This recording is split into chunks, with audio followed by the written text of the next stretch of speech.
Hi, YouTube. Welcome back. You don't understand. I woke up at like 8 a.m. this morning and I was like, what would stop me from going live right now? Because I want to play this case so bad. I want to play this case so bad.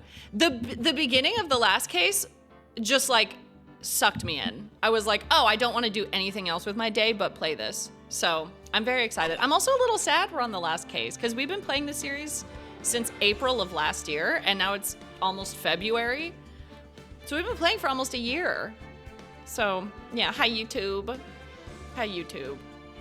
I also have something to tell you guys about the last YouTube video I uploaded, but I'm gonna wait a couple minutes for the sake of not being demonetized. It's so silly. It's so silly. Oh, that's right. How many alter egos is this girl gonna have? So if you missed the last episode, we're playing as Edgeworth. We're playing as Edgeworth. It's very exciting. It's a very big day for us. He's for sure not gonna have like any sympathy towards anyone. And also he's not gonna have a sidekick with him. He's not gonna have like Maya with him to be like, hee hee, haha. Yes, Kayla. Dude, I was talking to Anthony last night and he said the exact same thing. He was like, I've been waiting for your reactions this whole time. I want to say also thank you to anyone who is not spoiling anything. Thank you for keeping your mouth shut. And that includes, by the way, that includes being like, oh, this next part is crazy. Please don't do that either. Let me experience it for the first time. Okay, I'm a few minutes in. My last YouTube video on the gaming channel got demonetized, and usually that happens if you like swear in the first minute or whatever. So I went back to listen. I was like, did I swear in the first minute? I did not swear in the first minute, but I talked about my cats getting their rabies vaccine. The word vaccine got my video demonetized. What the hell? What the hell? No, this is not advertiser friendly. Nope, you said the word vaccine. This is not advertiser friendly. Rabies vaccine for my cats? What the hell? So that was fun. That's super cool. Anyways, right, so we need to talk to her. Iris. Pardon me, Iris.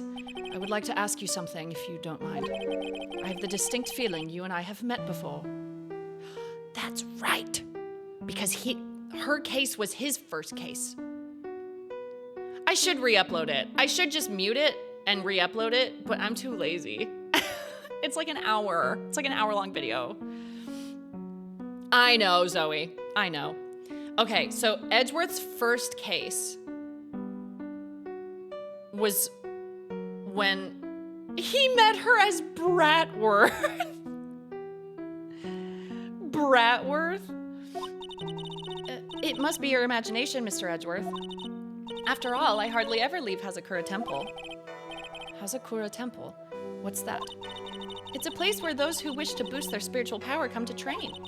You need to undergo some very difficult training to release your inner spiritual power. Spiritual power. Did you go to that temple for that reason as well? No, I don't have any spiritual powers. I mentioned this in the beginning. I'm really sus about her pink Magatama. I think that's how she's been getting everyone to like fall for her so quickly. I don't know. I'm like real sus about it. I don't need them. In that case, what are you doing at that temple then? I've committed some sins that I need to pay for. That's why I'm there and why I continue to train, to purify my soul. She found Jesus. Believe it or not, that is the general fandom accepted nickname for pre-character development. Edgeworth is Bratworth. You know what? I see it, because he is a brat. That's when he's like falsifying evidence and stuff. So he is a total brat. Sins like Moida? Moida? I pulled something in my neck during the break, and now my neck hurt. Want to ask you about last night, the night of the crime. All right. I helped to clean up after dinner and then went back to my room at about 8. Later, I left my room to ring the lights out bell at 10. Bell? What's that? We ring it at the same time each night. I see. And then? And then I was told to go to the training hall, but I went back to my room and stayed there.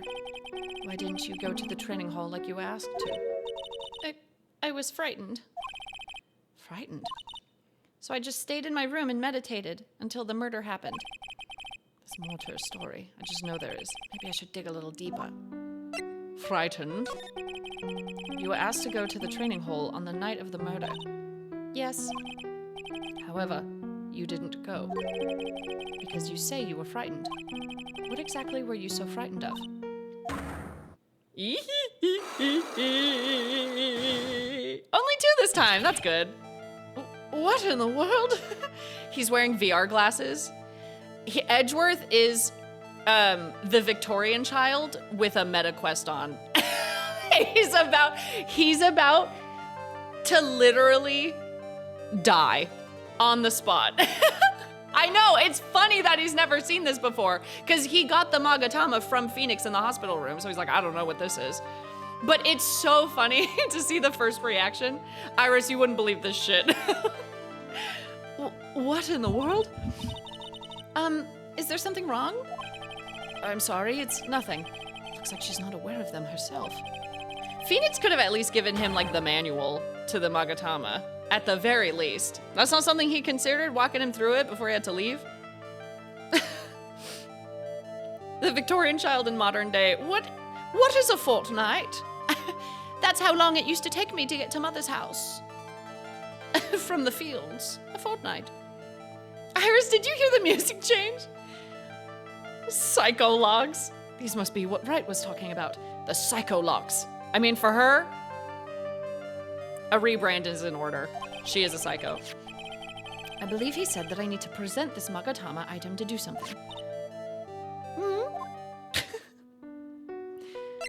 Any idea? So do you have any idea as to what really occurred last night? I think it was the result of the tremendous spiritual power that was unleashed. Spiritual power? Yes, spiritual training has been a cause behind many great tragedies. This incident was just another example. Iris, I'm sorry, but I can't accept that. I'm a man of science, don't believe in spiritual power. Yes, I understand. Most people don't. And I'm certain that the thing that killed the victim was a human. So please answer me this simple question. Were you the one who killed Elise Donim? She doesn't sound very confident. Psycholocks. I'm not the one who took her life. Those psycholock things aren't appearing. I suppose that means I can believe that she's not lying. I love when he does the Discord heh, because I know he's going like this. Heh. Or like heh. Heh. What's wrong? Can't believe what I'm thinking. And here I just finished saying that I don't believe in spiritual power. It appears that's about all that you can tell me. Thank you very much for listening to my story. I visited Wright at the hospital before coming here. He asked me to take care of you. Okay, Wright asked him to take care of her. I asked her to die because she's insane. Because she is a psycho. Me? Yes, at the trial tomorrow, he asked me to defend you. If Mr. Wright has that much faith in you, Mr. Edgeworth, then I will gladly entrust my fate to your capable hands. But before that, I have one question. Yes? Do you know Wright? Why would you ask that? Whenever you came up in our conversation, he would begin to act a little strange. Mr. Edgeworth, what is Mr. Wright to you? Iris said, who is she? Iris is like, I went through your phone and you got text from someone named Phoenix saying, hey babe, are you up? Who is she? My husband. He's a very dear and indispensable friend. Indispensable? Oh my God, his character development. His character development. He is a very dear and indispensable roommate.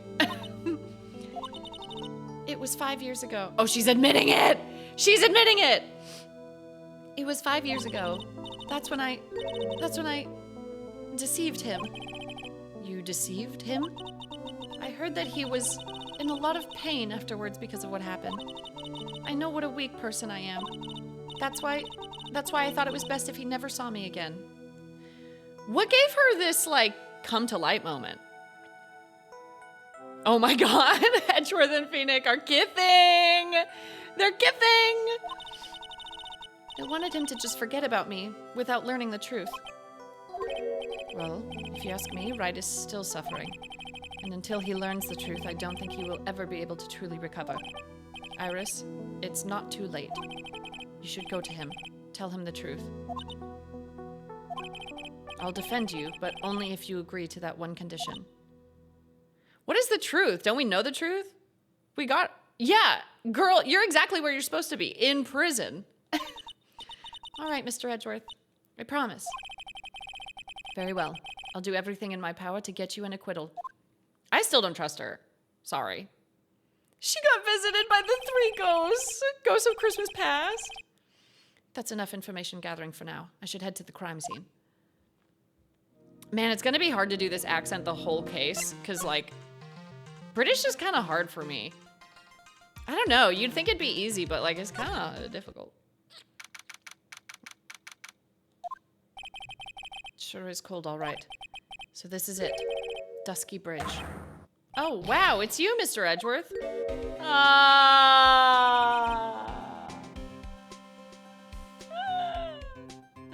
That's my man. That's my man. Detective Gumshoe, why did he moan? Why did he groan like that? Detective Gumshoe. Long time no see. It's been about a year? Or has it been longer? It doesn't matter, Detective. What does matter is why you're shuffling around up here. Oh, ouch. And there's that sharp left jab. Well, I'm happy to see you anyway, Mr. Edgeworth. Let me guess. You were transferred by HR to the local precinct? A wise decision. The vast amount of nothing up here should be quite easy to guard. Edgeworth. He's still got a little brat in him, I think. Not the moan. That's the Gumshoe effect. I'm gonna milk that man. Gumshoe, present yourself. I'm gonna milk that man. I heard you were back in the country and arranged to come all the way out here. Do we know where he went? Or is that like a spoiler? Or like, does that ever get addressed where he went? He just went to another country. I feel like they never, I don't think we know. Oh, okay. Oh, that's right. It could have been Germany because Von Karma was from there. And that's where, yeah, that makes a lot of sense because that's probably where Francisco went too. That's true. I didn't even think about that. Okay. Everybody was real nice. They even let me take charge of the investigation, sir. Gumshoe indeed. Like gum on your shoe, he's impossible to get rid of. Thank God. I don't want to get rid of him. I'm supposed to report on the details of the crime scene, sir. Anyway, here I am, Detective Dick Gumshoe, reporting for duty. Great. Thank you, Detective. I thought Prosecutor Godot was gonna get here before me. I have so many questions about Godot, too. Oh my god. That guy's a real mystery, I tell you. Prosecutor Godot. So he would know...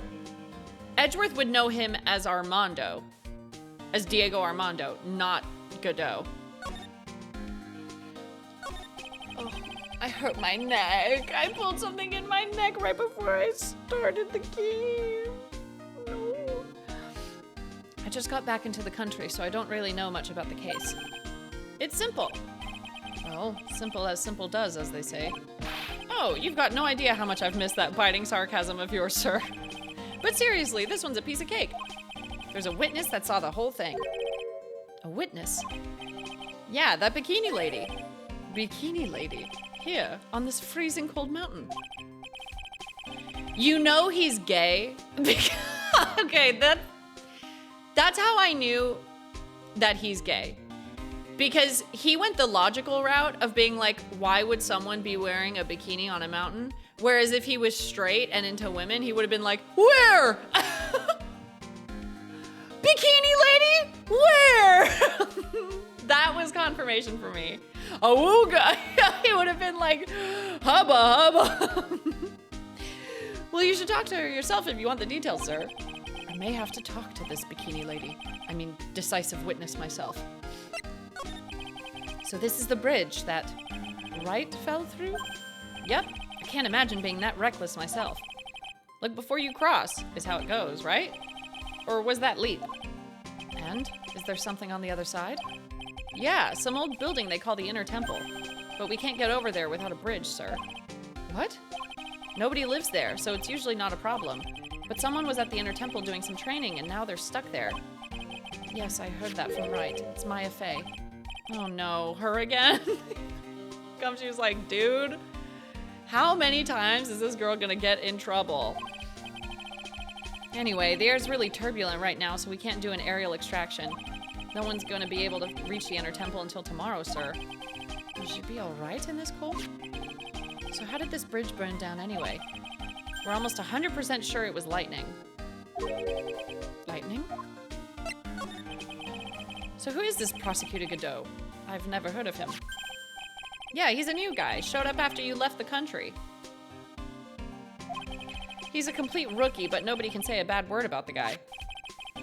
What kind of a man is he? Oh, welcome back, Wasabi. That was quick. I've been on this case for about 2 minutes, and you're already here on top of my desk. Do you want to snuggle? Whee! Hi, baby. I'm just gonna hit this button, and you can snuggle with me, okay? Let me just scooch up to the microphone. He lobs boiling hot coffee at people. That should be the giveaway, you know? That should be the dead giveaway. No! Stay in one place. Maybe if I love you annoyingly enough, you'll want to leave.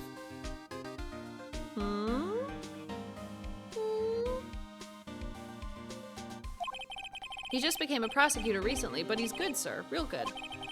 If he's so good, how is it that I've never heard of him? How about we chill here? Hi. Is he the lead prosecutor on this case? You bet he is. After all, you know who is right in the middle of it. You know who? Phoenix Wright, of course.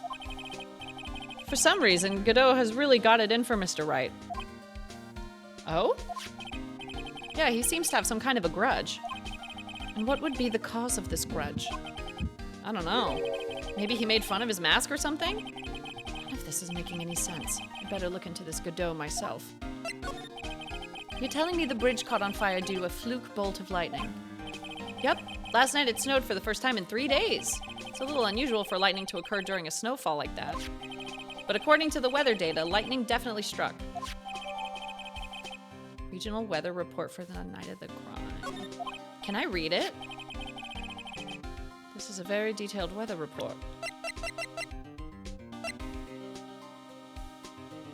Oh, the photo of Elise. I'm still so curious what about this is going to be important. Okay.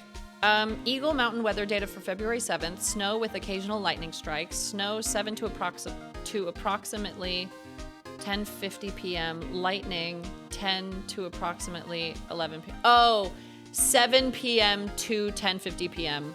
Lightning 10 p.m. to 11 p.m. Lightning struck Dusky Bridge at 10:45, around 30 minutes passed between the fire starting and going out. Okay. Almost too detailed. It even has the exact time that the lightning struck the bridge. Oh, that? We got that information from the witness's testimony. Someone actually saw the lightning hit the bridge. Who is this witness? Sorry, I'll go ask one of the local cops later, sir.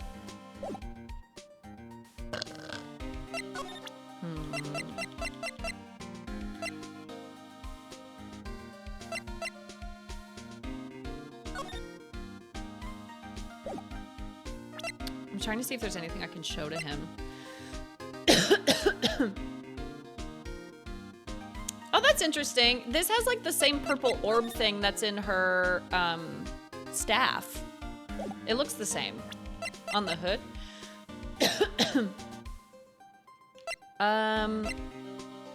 Okay, let's just leave it for now. I don't really see anything. Main gate. Source, I made it up. Source, I think that's probably true. Oh, God. Yo, Edgy, what took you so long? I'm so cold, my brain's turned to sherbet. I knew it was a mistake to race back to this country. What do you mean? Wright is going to be fine, and the case itself isn't anything unusual. And I find myself taking a request to defend a woman accused of murder. Hey, wait a sec, hold it. Objection! What's going on here, Mr. Edgeworth? It's hard to explain, but one thing led to another, and... What kind of lame excuse is that? And you call yourself a defense attorney? Prosecutor Edgeworth is a prosecutor, and that's why he's Prosecutor Edgeworth.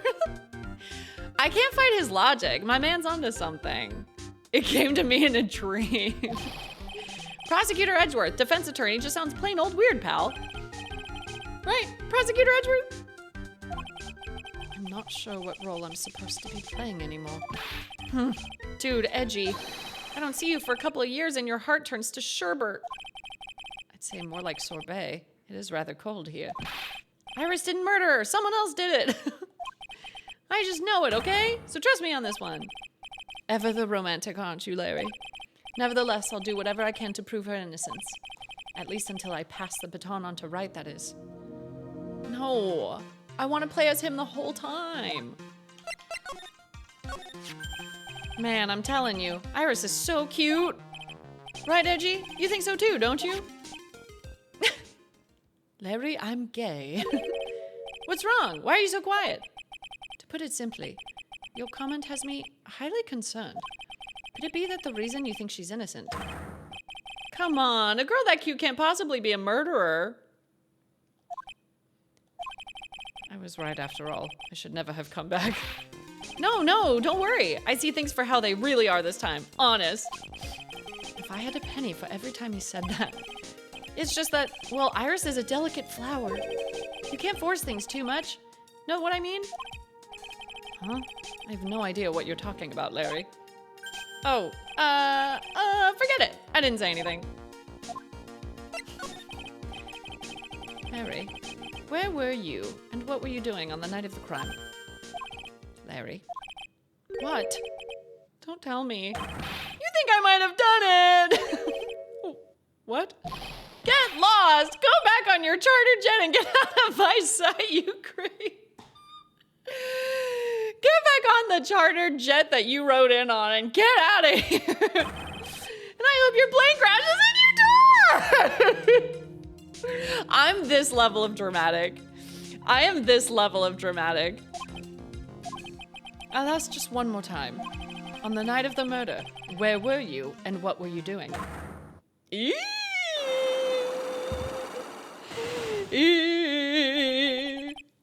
As I suspected, Psycholocks. I'm sorry, man. You know me, I just don't remember. My short-term memory is a wreck, dude. Okay. Can I ask him about Iris? I want to hear him say more stuff about Iris.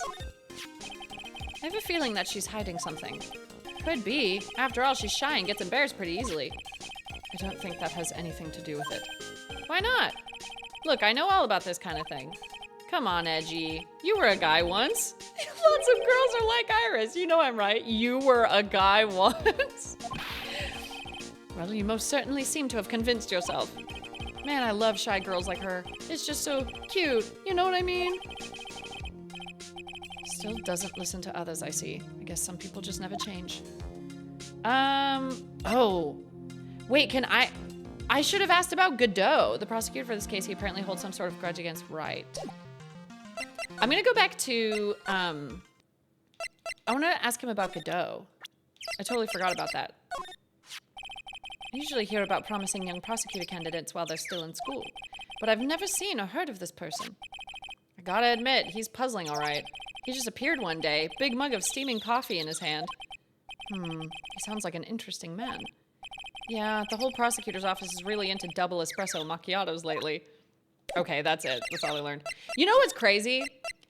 If anyone here looks like they could summon lightning, it's this fucking guy. If anyone here looks like they could just make lightning happen, it's for sure Godot. For sure Godot. And the coffee like fuels him. Yeah, 100%. Can I ask him about the weather? Oh, he's gonna say no. Okay. We'll just go into the main hall.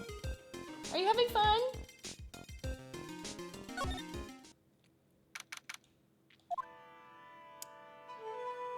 Bikini. Hey, hello there. So how are you feeling? All right, I suppose. Huh? Who is this? My name is Miles Edgeworth. Sad Bikini. My. Handsome boy such as yourself is always welcome. If circumstances weren't so tragic, I might just... Please don't call me boy. I'm sorry to trouble you, but I'm looking for a woman in a bikini. It's so hard not to like him now. I hated him for the entire first game, and now I'm like, I kind of love Miles. Well, you found her. Now what can I do for you? I'm sorry, but I don't see any bikinis. If you ask nicely, I might give you a big boy. Holy shit. Oh my god. Mr. Edgeworth? This is the head nun, Sister Bikini. She's the witness. Why didn't you tell me that earlier? This is exactly why your salary keeps on getting cut. My stomach's already growling in protest. So, what's the latest about my beloved Iris? Well, first, I want to hear what you know. First, I'd like to ask you about last night. Well, last night, we had an acolyte here for training. After dinner, the two of us went to the training hall in the inner temple. She must be talking about Maya. Approximately what time was that? I suppose it was about 9 when we left here. Training lasts all night long. It's extremely exhausting. The channeling dojo's head nun must be in attendance at all times to keep watch. Wow, you're right. That does sound exhausting. Detective, this is no time for flattery. Sorry. I need a moment where Gumshoe, like, rips his shirt off and, like, roars like a tiger. I need him to have his moment where he's just fed up. You know? I need that. Sometime around 11, you witnessed the incident in the courtyard. But your duty was in the inner temple. Why did you come back here? The way you're staring at me, I'm starting to get goosebumps. Can that be her laugh? I can send you some fan art. Perfect. That's exactly what I need. Ugh, starting to get goosebumps myself, but for a decidedly different reason. Huh. You get the chills pretty easy, don't you, Mr. Edgeworth? All right, then. I'd like you to tell me exactly what you saw in the courtyard. Must have been past 11. No, I can't say it. It's too much for my poor heart. Hey, calm down, lady. Let go of my tie.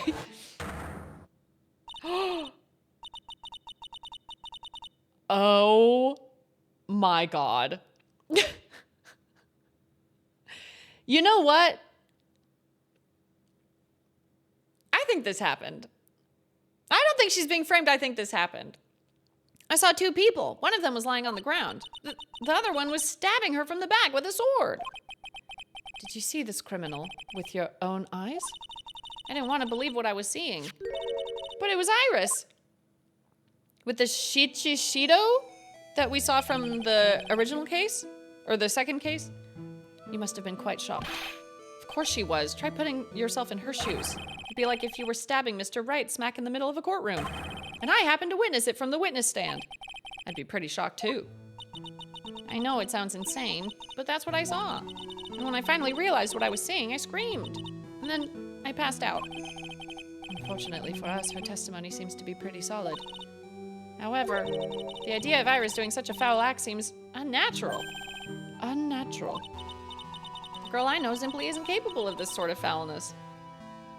Well, which one of her personalities did you get to know? She's got a few. She's got a few in her back pocket. I wonder what she means by that. As the head nun, it's your duty to stay with the acolyte at all times, correct? Yes, that's correct. I know I may look strong, but the truth is, I have a bad lower back. Don't we all, Bikini? Welcome to the club. A bad lower back. Yes, it's especially bad in the winter. So bad that I can't even lift a bucket. Do you remember how cold it was last night? My bad back felt as stiff as frozen glass. I just wanted to take a nice hot bath to ease my aching back. That's why I returned to the main hall. So you left the disciple all alone? Don't be ridiculous. I would never do that. That's why I ordered Iris to the inner temple after she had rung the bell for lights out. Yes, but she never went to the inner temple, did she? So did this head nun actually see Iris there? I think I'd better try to get some more details. So who is this acolyte that was to train at the inner temple? Her name is Maya Fey. I treated her very badly, I'm ashamed to say. And after she went through the trouble of signing up for the special course... Special course? It's a training session where you sit on a block of spirit ice and chant 30,000 times. You don't mean to tell me she's still doing that over at the inner temple, do you? No, of course not. You don't have to worry about that one little bit. Last night, we still hadn't started the training session itself. Well, that's good to hear. Oh, dear, there's one thing I forgot to tell you. Uh-oh, I don't think I like the sound of this. Spirit ice, not to be confused with normal ice. Do you know that small girl? I believe she's Mystic Maya's little sister. Oh, I forgot all about Pearl. Maya has a little sister? Oh, you mean Little Pearl. That's Maya Fey's cousin. Little Pearl? I thought she was going to visit Mystic Elise after we'd finished with the dinner cleanup, but I haven't seen her at all since late last night. She's nowhere to be found. We found the murderer, y'all. We found her. You mean she was with the victim? It's all the fault of my stupid, creaky old back. The little girl who was with the victim on the night of the murder is gone. No one reported her missing? No one was like, hey, by the way, part of this case is that a 4-year-old is missing. Well, she's not 4, but she kind of looks 4. As they say, the plot thickens. There's a piece of paper under that thing. Okay, let me present Iris. You said you went with Maya to the training hall in the inner temple last night. Did you happen to see Iris while you were there? Of course I saw her. I told her to meet us after ringing the 10 bell for lights out. So you're saying Iris came to the inner temple then? Of course she did. Iris has always been a good, obedient girl. After that, I had Iris help Mystic Maya begin her training. That doesn't fit with Iris' story at all. She said that she never went to the inner temple. As they say, the plot thickens again. Can I ask her about Pearl? Oh, this poor girl. Where could she have gone? Well, we checked out her home and she's not there. And she's nowhere in the vicinity of the temple either.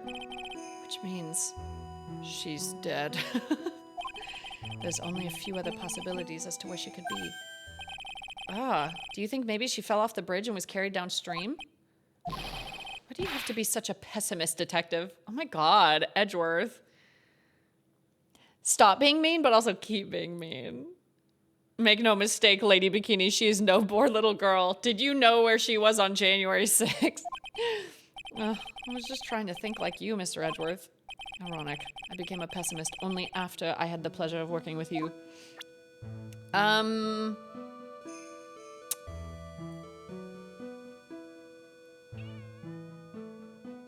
gonna examine. I want to see this note.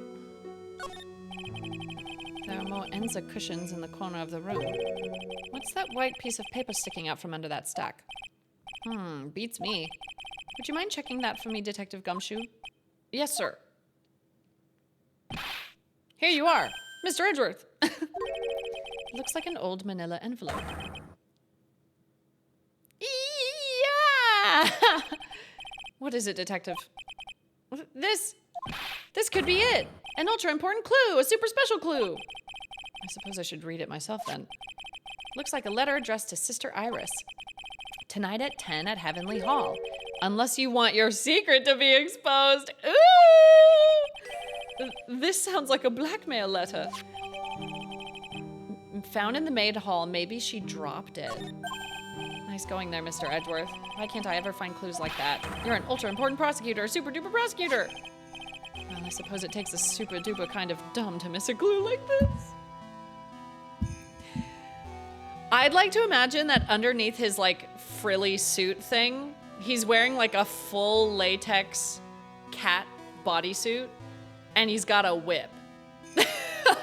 He got another whip from Francisca.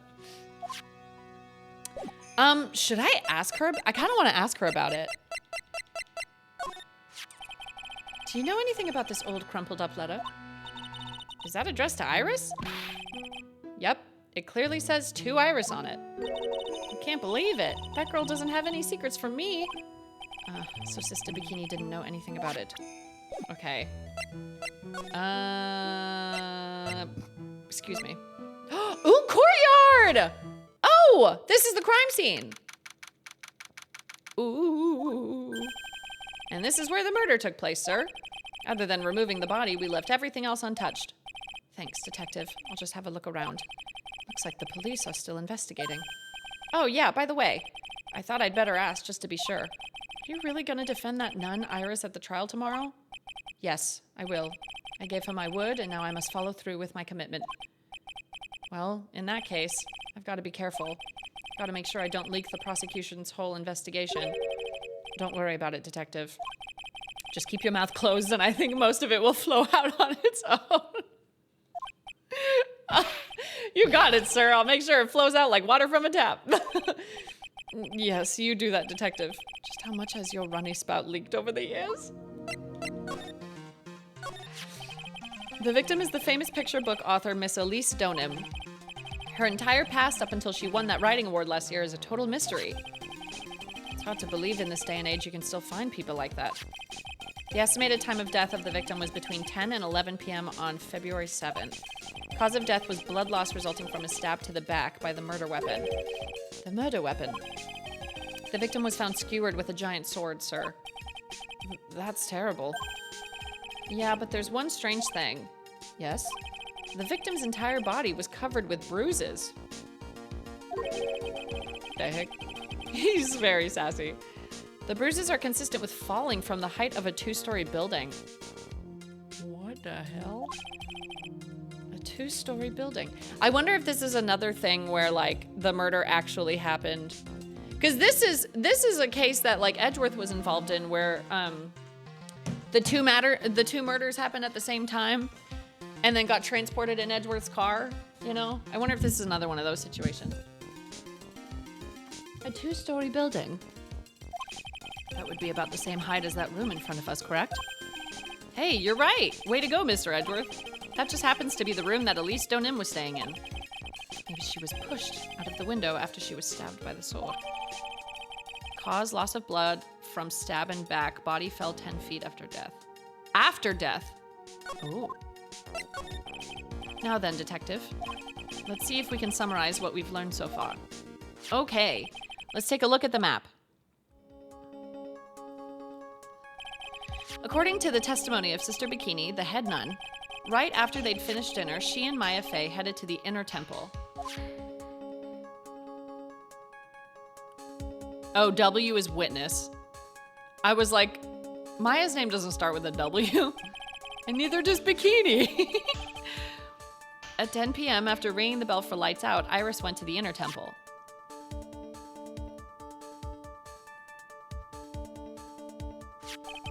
When she got there, Bikini had her take over while she went back to Hazakura Temple.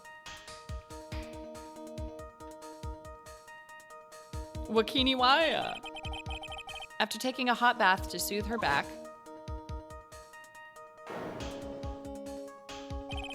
Sister Bikini witnessed the murder in the courtyard. If you want more details, you should ask Bikini herself in the main hall. The inner temple, huh? I'd like some more information about that place. The trial begins tomorrow, but who's the prosecutor? I'm pretty sure it's that Godot guy, but nobody can get a hold of him, so they're looking for a replacement. It's an M. You're reading the map upside down. Oh, yeah, it's because I'm part Australian. Happens all the time. What do you mean? It's really weird. All of a sudden, no one can reach him. I wonder if the rumors are true. Maybe since Mr. Wright caught a cold and won't be defending, he just lost interest. I intend to appear in court in the role of defense attorney. However, I would be quite unhappy if it came out that I'm actually a prosecutor. What do you mean came out? They'll know. He's like famous. How are they not gonna know? Oh, you know what? They don't check anything. They don't check ID at that courthouse. It's fine. They don't even check your badge. Tomorrow's Australia Day. Australia Day is kind of like... It's a little like our Christopher Columbus Day, where it's like, well, it's not the day Australia was founded, it's the day it was taken by the indigenous people. So Australia Day is kind of, you know. Yeah, I can see why, but I'm not the one you have to worry about. I think the real problem is going to be that judge. Oh, he's a fucking idiot. He's a fucking moron. He doesn't know anything. He doesn't know his thumb from his pinky, okay? I think we're fine. Yes, he certainly would remember my face, even after such a long absence. That's why I requested that another judge preside over the trial tomorrow. Do we get Canadian judge? We've only met each other once. There's a good chance he won't remember me at all. It's Canadian judge. Yeah, but what about the prosecutor? Everyone in the prosecutor's office must know you. Wouldn't it be a problem if someone there made a big stink, sir? There's no need to worry. I pulled a few strings and arranged for a prosecutor of my own choosing. He's just so hot when he does things he's not allowed to do. When he does illegal things, it's just so sexy. Wow, Mr. Edgeworth, I had no idea you had such a powerful string to pull. Okay, inner temple. What is this inner temple that Maya was supposedly training at? According to Bikini, it's an old building they use for training the acolytes. It's on the other side of Dusky Bridge. The bridge that burned down, huh? Is there anything else on the other side of that bridge besides the inner temple? Nope, not a thing. Nothing? The other side is surrounded by cliffs on all sides. In a way, it's kind of like a little island out there. So the only thing there is the inner temple. I hear it's not the kind of place a person could survive in. Please be all right, Maya. Oh!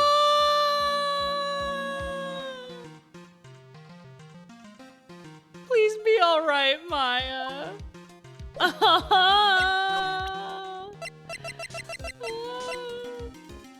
Okay, let's examine the area.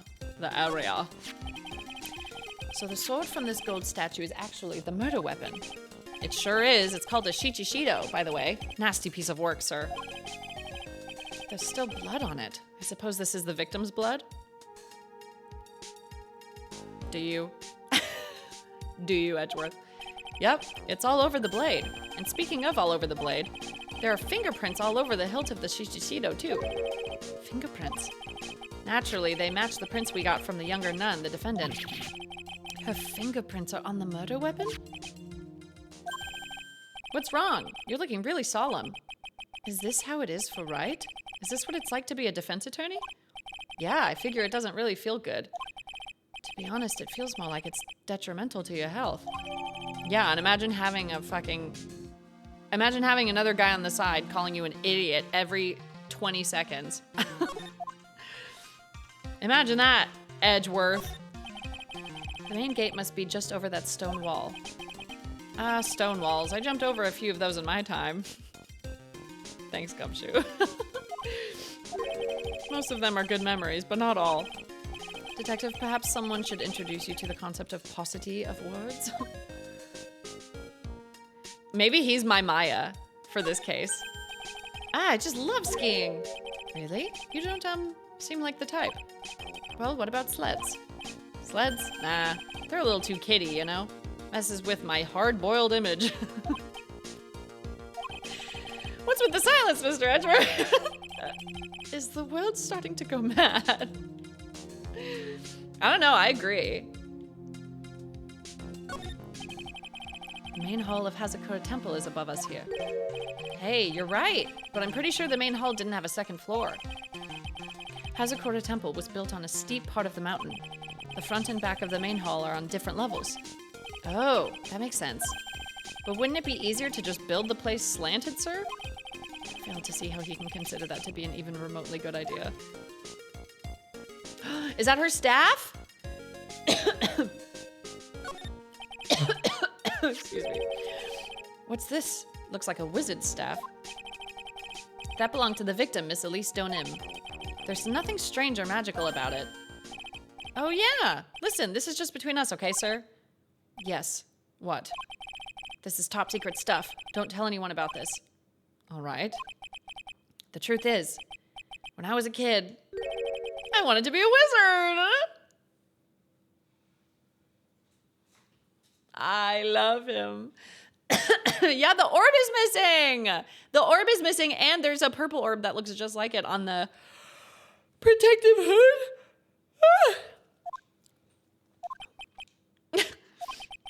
That's it. That's what you wanted to tell me? That's it. The staff was made from a very strong kind of wood. What about fingerprints? Were there any on it? Just the victim's. Carried by Elise Donim when she was alive, has her fingerprints on it. But where's the orb? The orb. This print also is really interesting to me. I want to know what was here. It's a lantern. I suppose they light it at night. There's something elegant about the light of a fire. At the end of each month, I always like to relax in my room by candlelight. Detective, can you not afford to pay your electricity bill? How did you know? Because you keep getting his fucking salary diminished. Okay.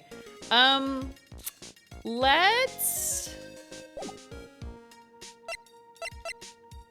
Can I try his... I'm gonna save and see what I can get out of his Psycholocks. I'm just curious. Have you ever seen this thing before? Oh no, it wasn't him, it was Larry. It was Larry and it was Iris. Never mind. Hey, thanks a lot. I was getting kind of hungry. Hey. No. What will we contemplate now? Chomp. What are you doing, detective? Ah, I thought it was some kind of candy that would fill me up, sir. Lately, I've been feeling so hungry all the time. Maybe his salary has been cut just a little too much. Yeah. Oh my God. Edgeworth discovers empathy, the video game. Big day.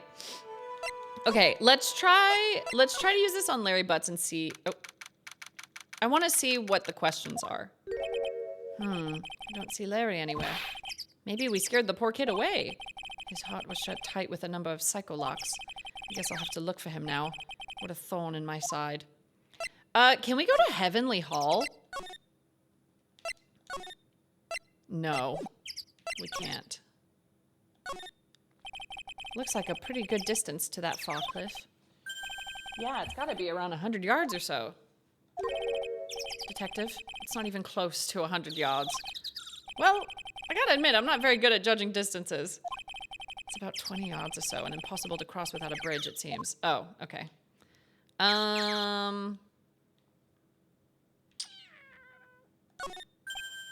Hey, it's a public phone. You don't see a lot of these anymore. That's true. Since we've got one here, why don't we take a photo as a memento? Well, sure, why not? Oh, darn it, I don't have a camera with me! He's so dumb. He's so dumb, and I love him so much. I'm gonna go buy a disposable camera. I'll be right back, sir. What's so special about public phones, and why is he so fascinated by them?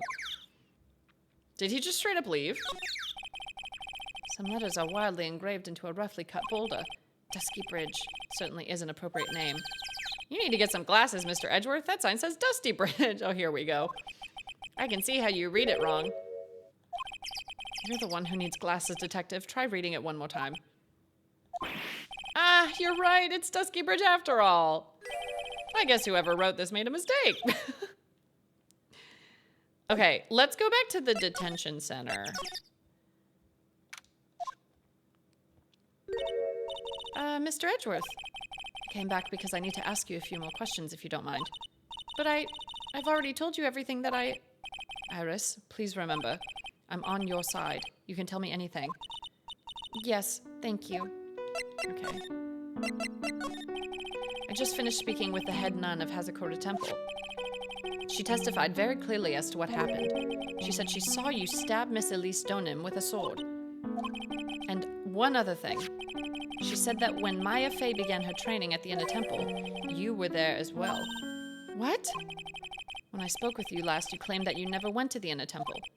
And yet Sister Bikini says she met with you at the Inner Temple that very night. But I didn't go there. I didn't go to the Inner Temple last night. Looks like she's unwilling to tell me the whole truth. Wonder if I'll find the answers I'm looking for if I break those Psycholocks. Okay, let's give it a shot. I have a lot of evidence, so we'll see what we ask. And another thing. And another thing. Take that! He said, take that! Take that. I was frightened. Me when I get a knock at my door. Me when anyone knocks on my door. Me when I'm expecting someone to come over and they knock on my door. I was frightened. My memoir. Since I've been handed this case, it is my duty to dig up all the answers. Understand? Yes, sir. The smallest flame can sometimes bathe a case in a whole new light. In my years in court, I've seen it happen over and over again. That's why I'm committed to searching until I have those answers. Now then, is it really true that you didn't go to the Inner Temple last night? Yes, I swear. I already told you that. Yes, you said you didn't go because you were frightened. That's right. If that's the case, then the obvious question is, what were you so afraid of? Iris, I wonder, is this what frightened you so much that you couldn't even leave your own room?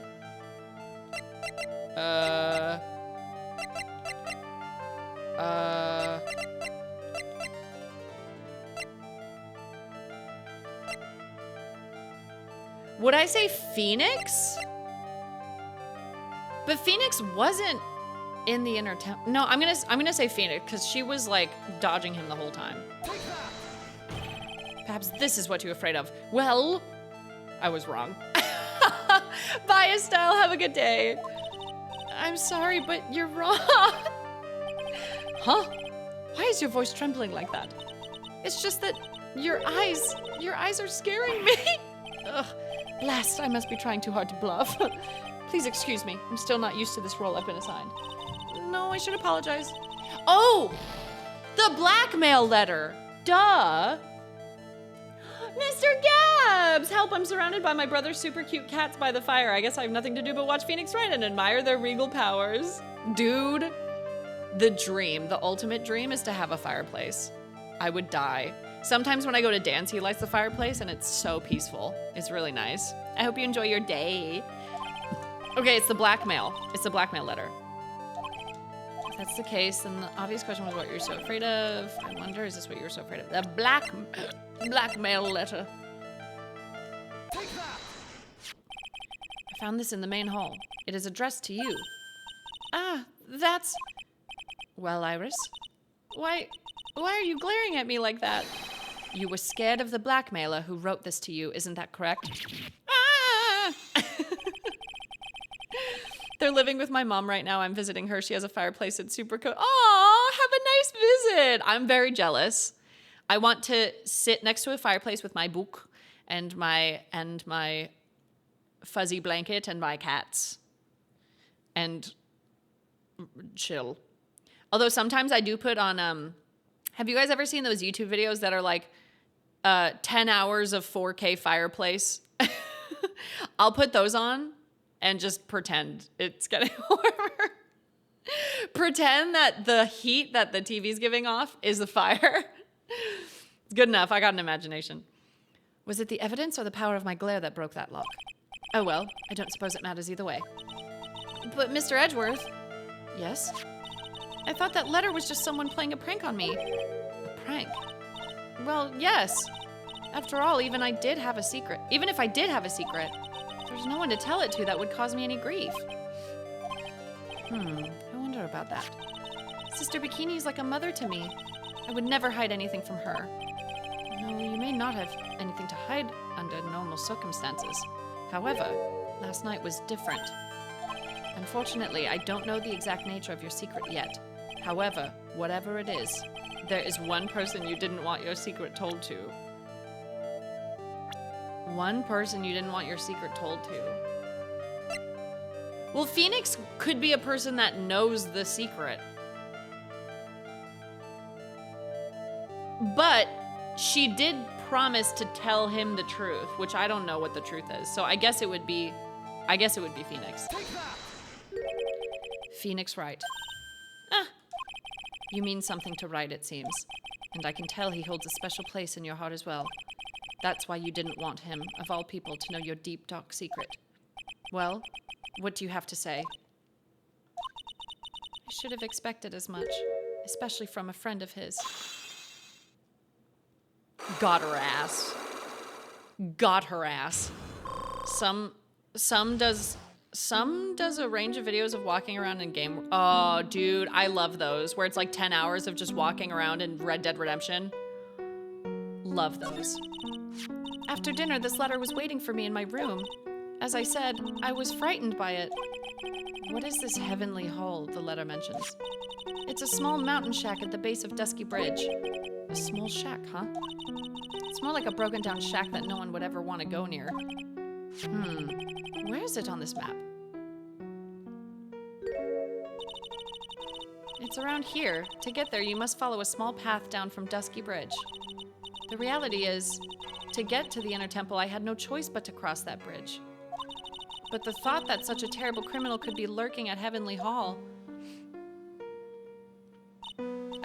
I was so scared by the whole affair that I didn't even want to think about it. So this is the secret that you locked away in your heart.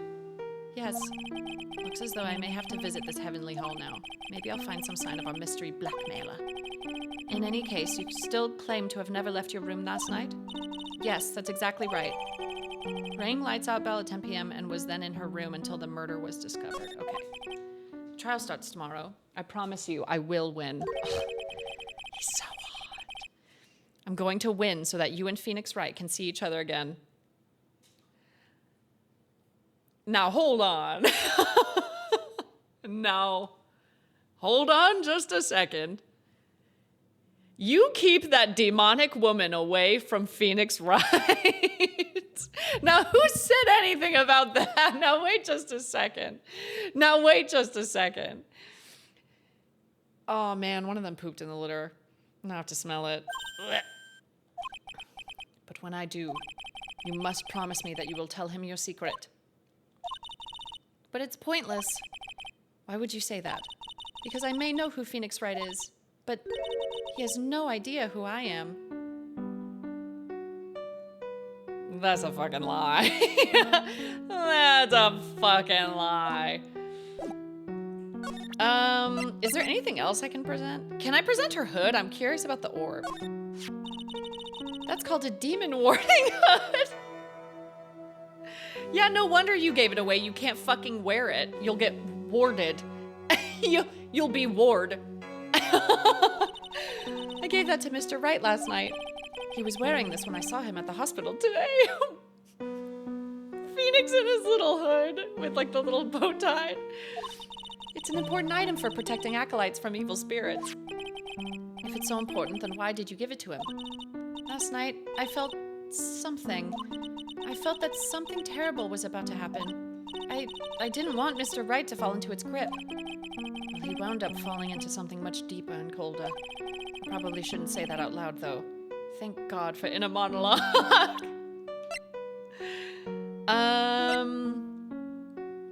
Can I ask about the magazine? I was against the idea of our temple appearing in that magazine.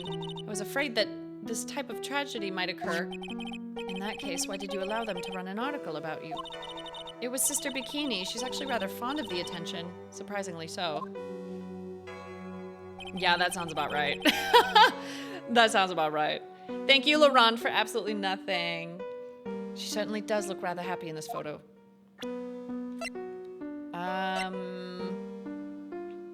Can I ask her about Elise? Victim of the incident, a picture book author of unknown age, Larry's teacher. That's Mystic Elise Donim. She's a picture book author, or so I've heard. Does she come to Hazakura Temple often? No, this was her first time. It's just that she was a very important visitor. Is that so? Yes, Sister Bikini told me, be certain not to offend her. The victim, Miss Elise Donim. The prosecutor's office still doesn't have much information about her, it seems. Can I ask about Maya? Because she was supposed to be with her. Oh, This is the woman who was to undergo training last night. She seems like a very strong, reliable woman. Whatever else anyone has to say about this Iris woman, I can't exactly say she's the best judge of character. Oh, have you seen Pearl? Oh, that's right. There's a 9-year-old missing. Have you seen her? This is the trainee's younger sister, correct? I literally forgot. She's cute as a button, and she seems to really love mashed potatoes and gravy. Oh? She even said she was going to have the leftovers for dinner the next night. And then she took the leftover potatoes and the whole pot of gravy with her to her room. It's quite an appetite for such a little girl. I ate a fuckload when I was like 9, 10. I think it's all the hormones of going through puberty. You just are like, I gotta fucking eat. And you're like hitting growth spurts and stuff. Can I ask about Larry? I want to ask her about Larry, and she goes, who is that? Who's that? Oh, that's Mr. Laurice. He's a very sincere, hardworking person. He was even kind enough to draw a portrait of me. Knowing Larry, this woman is exactly the type that he would fall in love with at first sight. I want to see that portrait. I need to see that portrait. Oh, can I ask about the fingerprints? Suspect's fingerprints on the Shichichido. Is that the murder weapon? Yes, it is. Have you ever seen it before? Yes. Mystic Ami was holding it in the courtyard. And apparently the head nun witnessed the whole sad affair. She saw you stabbing Miss Elise Donim with this very sword last night. Oh, she's not gonna answer. Okay.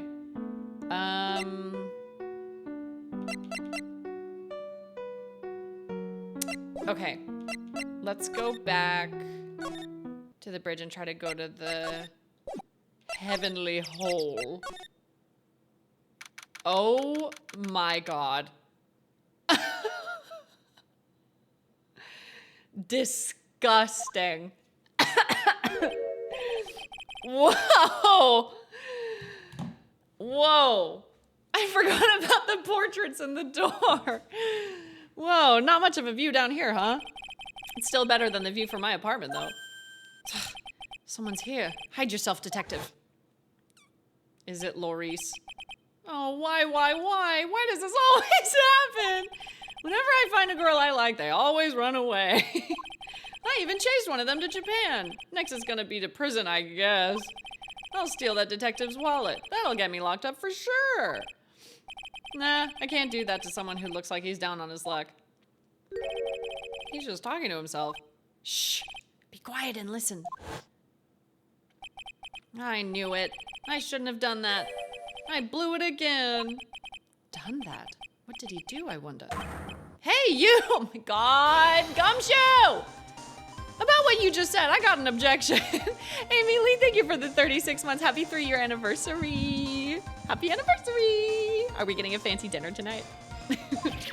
What the? Maggie, you dirty rat. Gumshoe, you oof. I'm sorry, sir. Oh, wrong accent. Sorry, I get them mixed up sometimes. Before I knew it, I was shouting out objection. And in a loud, commanding voice, too. I even pointed with my pointer finger. You've watched too many trials. I'm sorry. Okay, Larry, the jig is up.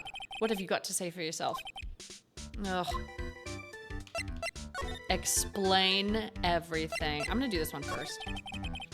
Come to think of it, you still haven't answered my question. Where were you, and what were you doing last night? Oh man, don't you have anything else to talk about? With that kind of attitude, you'll never be a ladies' man like me. All I'm saying is whenever anyone brings up Edgeworth like dating a woman or being a ladies' man, he never responds. That's all I'm saying. I accidentally shot one colonist at Zoo's home. No! You gotta reload. You gotta reload. Okay, chill out with those scary eyes. I got it. If you really want to know last night. Oh, do I not have to unlock his Psycholocks? I saw something incredible. Something incredible. No! Damn it all. Yeah, but let's not talk about that now. Let's talk about the good old days. What do you say? Come on, I'll pour you a nice cup of hot water. Why hasn't he realized that I absolutely despise talking about the good old days, especially with him? What is this little shack anyway? Well, I just discovered it myself yesterday. And why were you down here in the first place? Come on, I'm an artist. I was looking for a good place to sketch. But this is a great little place. It's, artistic. It's quiet, it's cold, it's got no power, and it looks like it's about to collapse. Did you lose something under the door? Sorry, Sesame lost a toy under the door.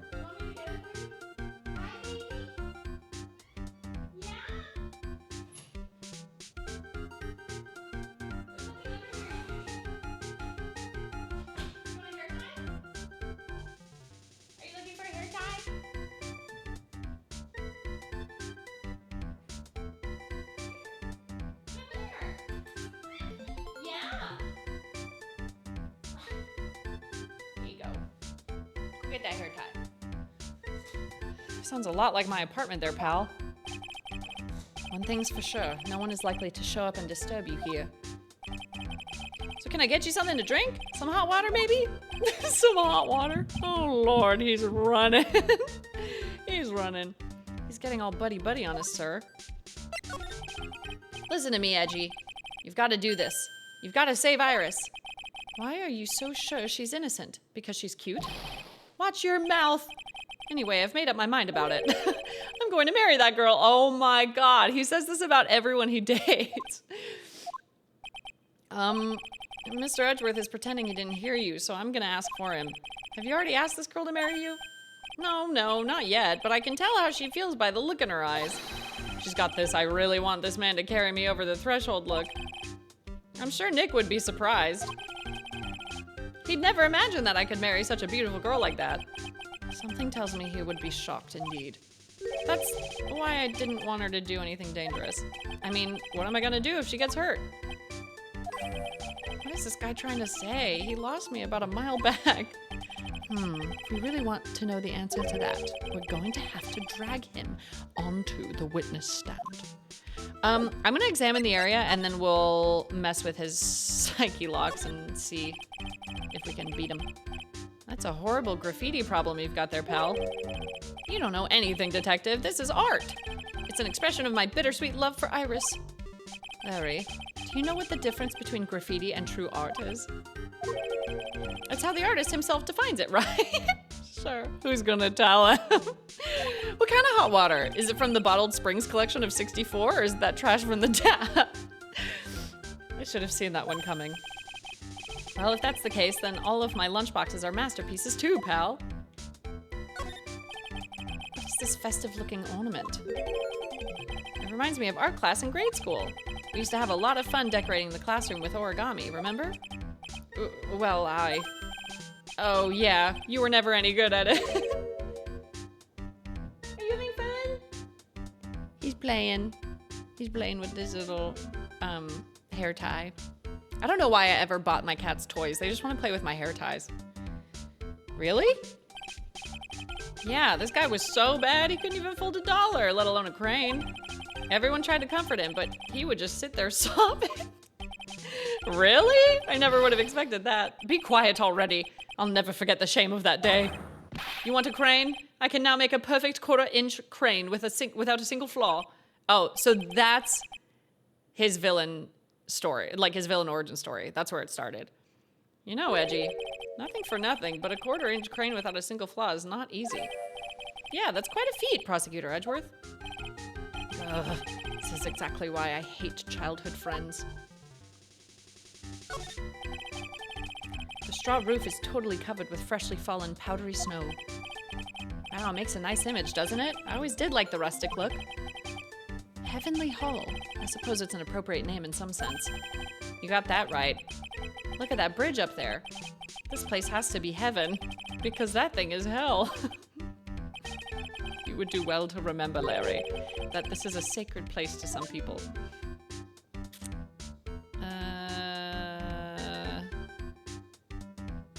Wouldn't this be the river that he fell in?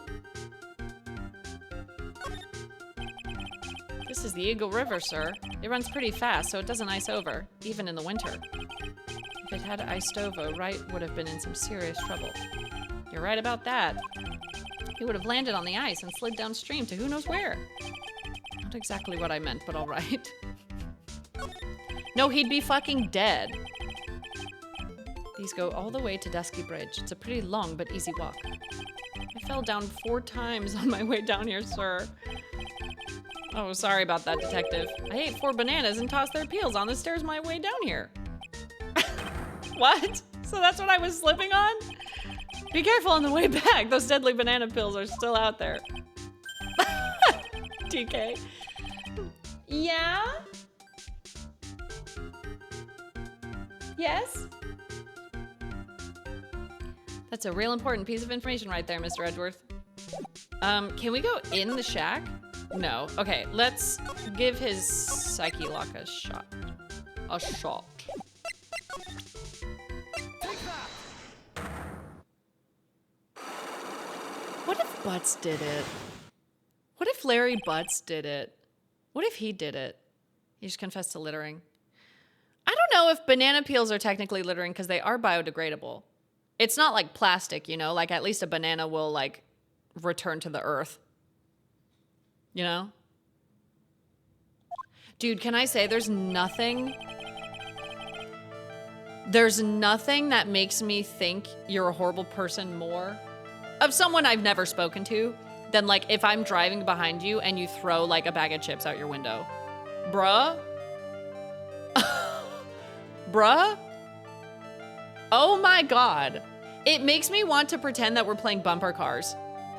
And I just ram my tiny little Prius into your car. Like, it makes me so mad, dude. It makes me so mad. Where do you think it's going? And also, you are driving around a 2-ton vehicle. Your car can hold it until you find a trash can, you know? All right, now you're going to tell me what you really saw last night. Whoa, you're really upset, aren't you, Edgy? Okay, I'll talk. Huh? That was a bit too easy. Yeah, anyway, it was awesome. Never seen anything like it. At around 10 o'clock last night, it started thundering. I'd been sleeping, I'm not sure for how long. Suddenly, zing! The world in front of me went white. Like I'd just been slapped in the face by my old girlfriend, Naomi. Which one was Naomi? Was that the one from the first game? That was the model? One time I was driving on a highway and some woman threw an entire gallon of milk to the side of the road and almost hit me. Why is someone throwing a gallon of milk? Was it like just the plastic part? Like it was empty? Do you think she was drinking the gallon of milk and then finished it and just threw it out the window? Or was it full? It was full? What the fuck are you doing that for? This isn't Mario Kart. What the hell? Like I'd just been slapped in the face by my old girlfriend, Naomi. And then, it was on fire. The bridge was on fire. Dusky Bridge caught on fire. Are you saying you saw it with your own eyes? Hey, why are you giving me the evil eye? I'm telling the truth. There's still 3 Psycholocks remaining. I hope he calls them Psycholocks for the rest of the game. Do you know about the Dave Matthews poop bridge incident? Pause the video game. What is the incident?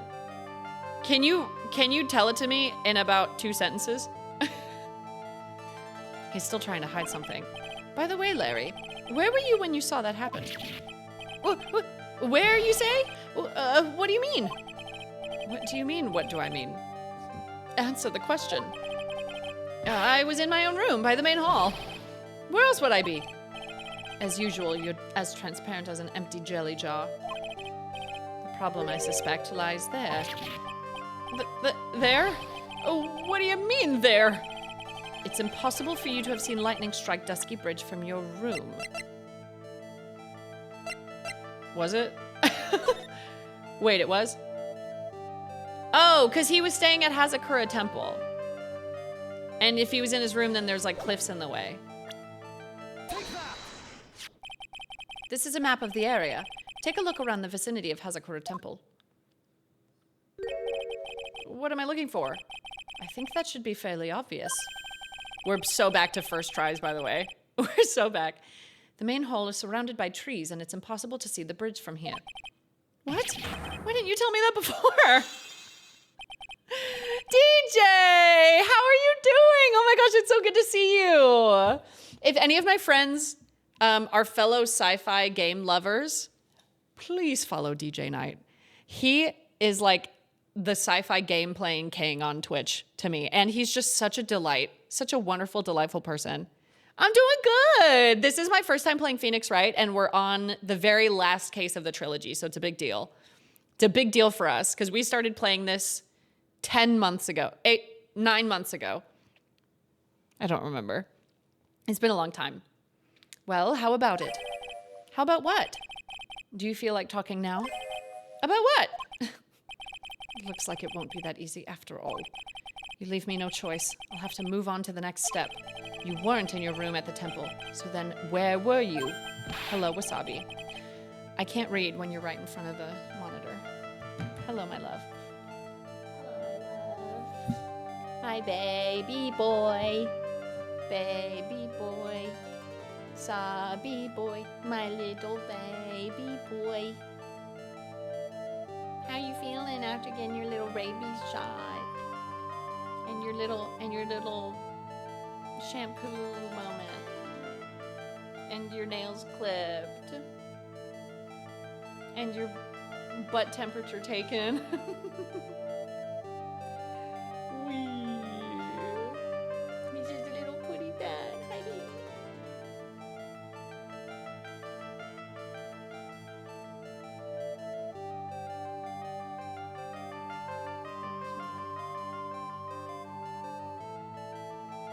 He still smells like shampoo. If you come up here again, I'm blocking your access. Okay. You don't know that I wasn't in my room. So where was Larry and why was he there? If I've read the situation up to this point correctly, the answer is fairly obvious. Very well then, let's test my theory. The place you witnessed lightning strike Dusky Bridge was from, I think he was at Heavenly Hall, fucking painting, duh. You can literally, like in the background of where he is, you can see the bridge. The place you saw the lightning strike from was naturally Heavenly Hall. Why would I be hanging out in this old shack? The one that you've completely decorated that you said that you have painted art on? Hi, Maggie. They're okay. They're all right. It's freezing cold. There's no electricity, and it could fall apart at any minute. Larry, how do you know that anyway? How do you know there's no electricity? After all, it's not that dark yet. Uh-oh. In other words, you have just provided evidence to prove my theory. My theory that you've at least once in your life visited Heavenly Hall after sunset. I have to admit, I'm impressed, Edgy. You're in a totally different league from Nick. Yeah, duh. That's nice. Now tell me, what were you doing at this cold little shack last night? That's what you might call a fair decor. I think you mean a fair du cœur. Is that a fair of the heart? Because cœur, that's heart, right? Bah ouais, oh my god. I didn't ask to be bilingual. Could it be you were waiting for someone? Oh no, you really are one scary guy, you know. I believe that last night you were waiting for this person to come meet you. Gee, who could it be? Who could it have been? There's only one person you'd wait for in a horrible place like this, Larry. I told you before, don't call me Larry. The person you were waiting for was Iris. Oh, suddenly I feel cold all over, Edgy. No doubt because of my chilly glare. Affaire du caca. So you think I got the hots for Sister Iris, huh? Think? This guy sucks. Do you have some kind of evidence? I don't know. Maybe the murals you painted of both of you? Maybe that you just told me 10 minutes ago you're gonna marry her? You got something that proves I was waiting for? Or are you just guessing? This is where I draw the line and end this ridiculous little game. Here's the evidence that proves you were waiting for Iris. Did he write this letter? Take that! Here's your evidence.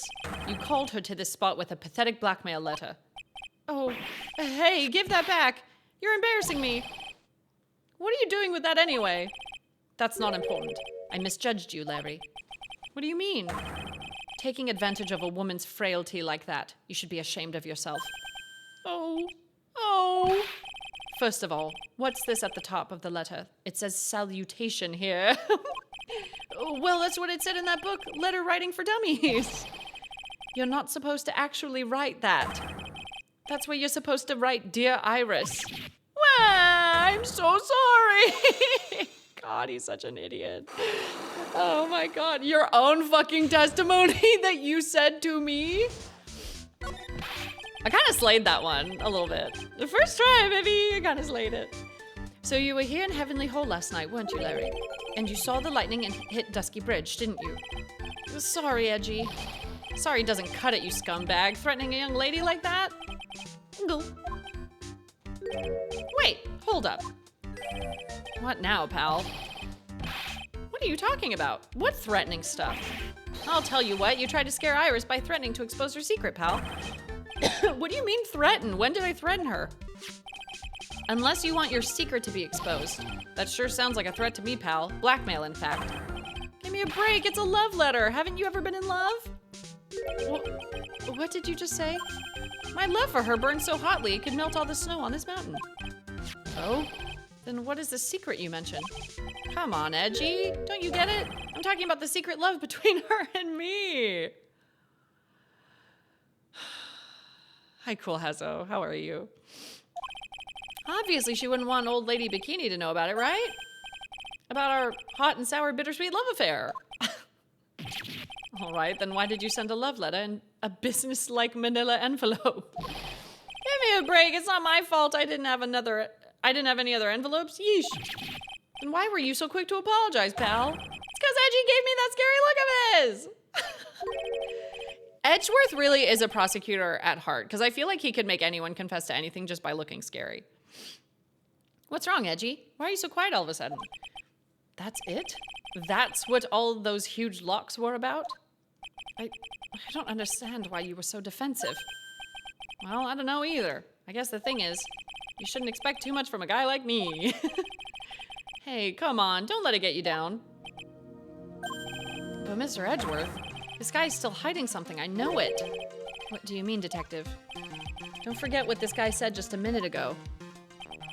If you really want to know, last night I saw something incredible.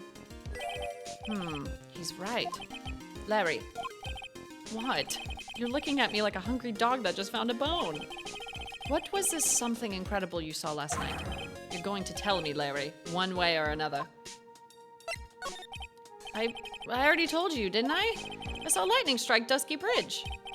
Yes, and I believe it was incredible. I believe it was the incredible sight you saw.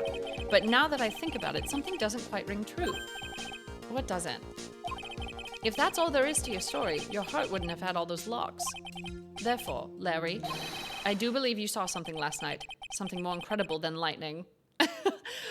I love that Edgeworth is just saying the stuff about the locks out loud, and Larry's just too dumb to address it. He's just like, yeah, okay, you saw locks. I don't know. What? When? Where? Why? How? Hey, what do you think you're doing? If you hide anything from Mr. Edgeworth, I'll arrest you on the spot, pal. Again? 5? No! What's wrong, sir? Does this mean I have to do it all over again? Why are you glaring at me like I'm next to be hit by a bolt of lightning? I've just about had it with this harlequin. Is it harlequin or harlequin? Saw Phoenix hit the death drop pose off the bridge. Kin, okay. This harlequin. Wait, Quinn? Now people are saying Quinn. Hold on, let's ask Google.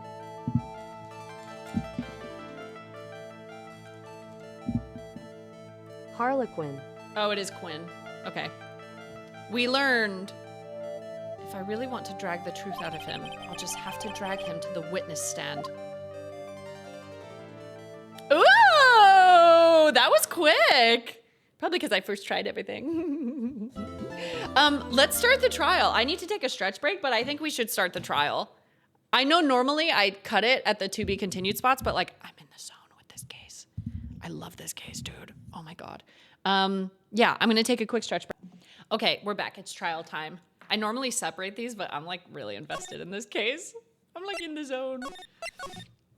Welcome back, Prosecutor Pussy. Miss Pussy. Ugh. What did Larry see? It's just gonna be like, I saw Phoenix breakdancing. I saw him breakdancing on the bridge. Oh my, Mr. Larice feels that way about me? Apparently, he isn't aware of your real secret at all. This is no time to be embarrassed. I'm sorry. I'm just hardly accustomed to that sort of thing. Worry not, and in any case, whatever it was that he saw on the night of the incident, mark my words, I will drag it out of him.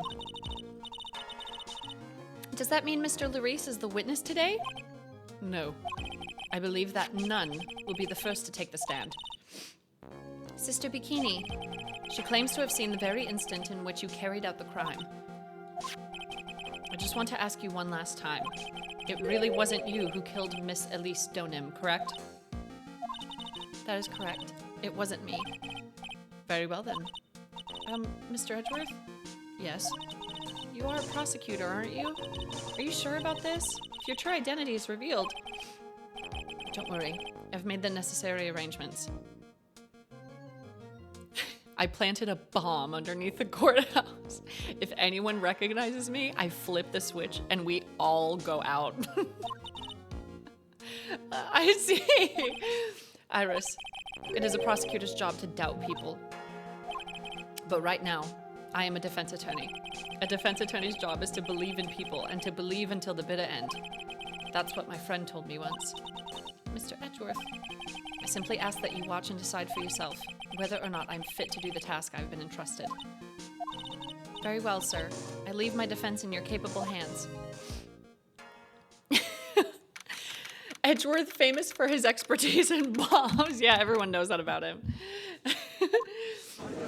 Oh, we're gonna see him on the other side! Who's the prosecutor gonna be? Oh my God. Court is now in session for the trial of Sister Iris. I still don't know how to do a Canadian accent, sorry. Oh my God, look at him on the other side! Wow, flip that sprite horizontally and put the little badge on him. He's got the little badge on him. The defense is ready, Your Honor. The defense does indeed appear to be ready.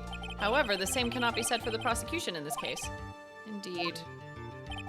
I'm not sure I like such a blatant waste of this court's time. An empty prosecutor's chair can only mean that the prosecutor has no confidence in their ability to prove their case. Who could it be? Is it gonna be the fucking tutorial guy?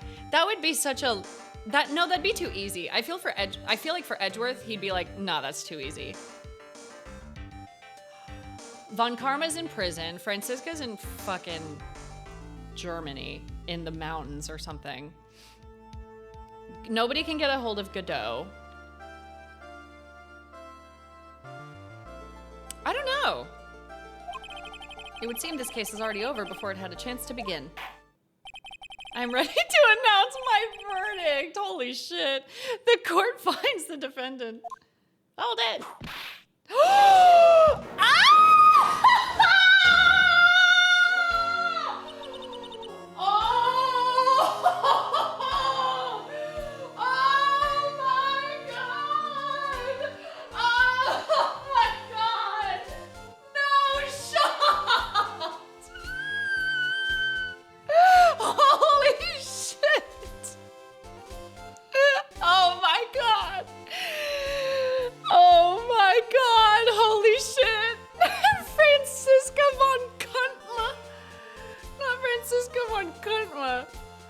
Oh my God. Sorry, I had a hair in my mouth from praying on the ground. Yeah, can we get a quick cinema? Can we get a quick cinema in the chat? What was the dork-ass accent I gave her? The really bad one? It was like, the prosecution stands ready. I can't do a German accent. I don't know how. The prosecution stands ready. That's the one. Zara Larson. And you are? Franziska von Kalmer, prosecuting prodigy. It does go a little bit too far into French, but like I don't know how to do a German accent. 30-second dance party. Press the button if you want to dance for 30 seconds. Von Karma, you say? Perchance you wouldn't be of any relation to the legendary prosecutor Manfred von Karma. Would like to remind you, Judge, he's been in jail for like 2 years. Just a heads up. Legends are a thing of the past. I am a von Kalmer, that is all. Upon a special request, I flew in today for the purposes of prosecuting this case. Did they just fly together? Can you imagine being stuck in economy next to fucking Edgeworth on a plane for God knows how many hours? I don't know how far Germany is from Japanifornia. I'd assume it's a long flight. I think they imply last game that he's dead too. Dead? Wait, really? I thought he was just in jail. Did you know you can fit 2 dance parties in the time it takes to print photos at CVS? Executed, presumably they fucking executed him. Manfred died in jail. Oh, so he's dead. He got shanked in jail. Holy shit. Maya goes, you won't be able to get your dad back. I just thought that meant he was like in prison forever. Like he had life in prison. Phoenix talks about bringing your dad back. Oh, I took that as like he got life or something. I don't know. I didn't. Okay. Now we know. Berlin to Japangelis. Exactly. Lost Japangelis. Man, I should have read the game when I played. You and me both. I just go based off of their facial expressions and hope I get the right conclusion. You did? Then you must be quite a big shot, eh? By the way, Mr. Edgeworth. Yes, Your Honor. I'm almost certain that I've seen you somewhere before. You're imagining things. Or am I just imagining things? You look very much like a prosecutor I met once. I believe you are imagining things, Your Honor. Miss Von Karma, do you have anything to say? There is no such weakling as this man among those in the prosecutor's office. It's just like canon that if you get raised by Manfred von Karma, you're coming out the cuntiest little bitch alive. Like, Manfred von Karma is 2 for 2 when it comes to like raised children. You're coming out cunt, capital C. Cunt spelled capital Quunt.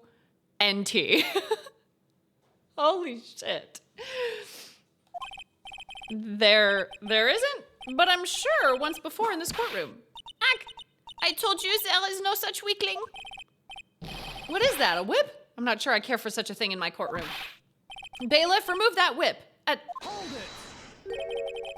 I have no objection to the whip.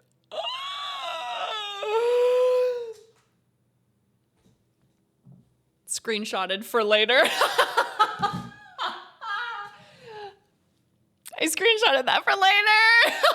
He's a freak. Oh my God. Oh my God. You don't?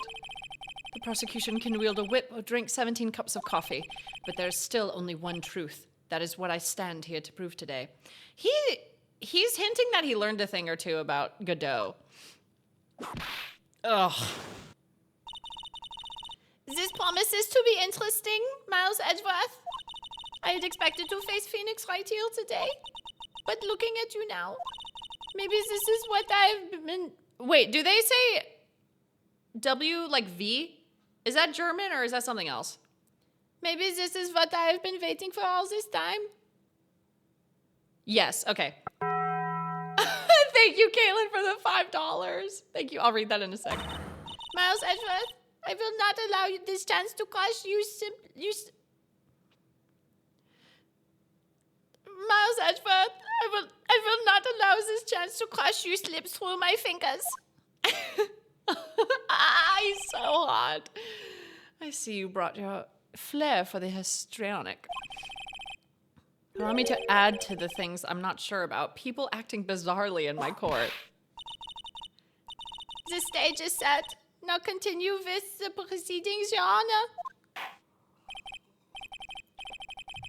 I know her voice is like a lot hotter than what I'm providing, but that's all I can give you. I'm sorry. That's all I got to offer, so you're just gonna have to deal with it. Very well, Miss Von Karma. Please give an outline of this case. With as little whipping as possible. The murder victim is the framed picture book author, Miss Elise Donim. Her body was found in the Hazakura Temple courtyard. She has been stabbed through the torso by a ceremonial sword from a golden statue. I just drank some tea. The sword in this picture is the weapon in question, correct? Very well. The court accepts this photo of the crime scene. Courtyard where Elise Stoneham was murdered. I want to look at that photo really quick.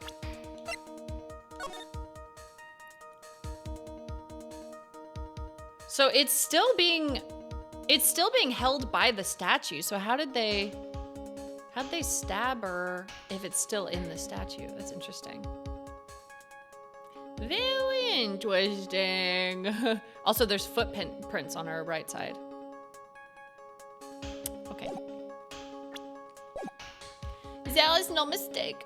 This was the doing of Sister Iris. After all, there is a witness to a crime. Diva down. We gotta diva down. Very well. Please bring this witness to the stand. And so it begins. My first and last trial as a defense attorney. Oh my god. She's just a little pipsqueak. Witness, state your name and occupation, please. Hold on there. I'm not sure about being not sure if I care for this at all. What the fuck did he say? I'm not sure about being not sure if I care for this at all. Me when I have a stroke. Witness, please stand up nice and straight. If I recall correctly, there are a few milk crates in the defendant's lobby for a back pain-plagued witness. Bailiff, fetch a crate for this poor lady, please. Diva up. Yes, hair dryer! Holy shit, we had the same thought. Diva up. Once again, your name and occupation, please. Little old me? Well, I'm the head nun of Hazakura Temple on Eagle Mountain. My name is Bikini. You got it? Bikini. Nice to meet everyone. But you don't appear to be wearing a bikini right now. Ooh, The courtroom is a garden of holy judgment. Those with letter in their hearts should leave the sanctuary at once. What the fuck is she talking about? What is she talking about? You want me to leave? No need to get your bikinis in a twist. Let me tell you, I'm a sight to behold in summer. In any case, witness, I hear that you saw the crime take place on the night in question. That's right. I can still hardly believe it myself, to be honest. There's no way dear little Iris could do anything like that. Let us hear what you have to say then. First, tell us a boot. Not the boot. Tell us about your own movements that night, eh? Zoe, can you confirm, is this accurate? Did they have Canadian, did they have like a Canadian advisor on the team? I don't think it's a typo. I think they wrote it like that on purpose because he's Canadian. The night of the murder. Sounds accurate. That night I was helping an acolyte with her training in the inner temple, but, well, as you can see, my back likes to act up violently. So, I left Iris to help the acolyte and returned to Hazakura Temple.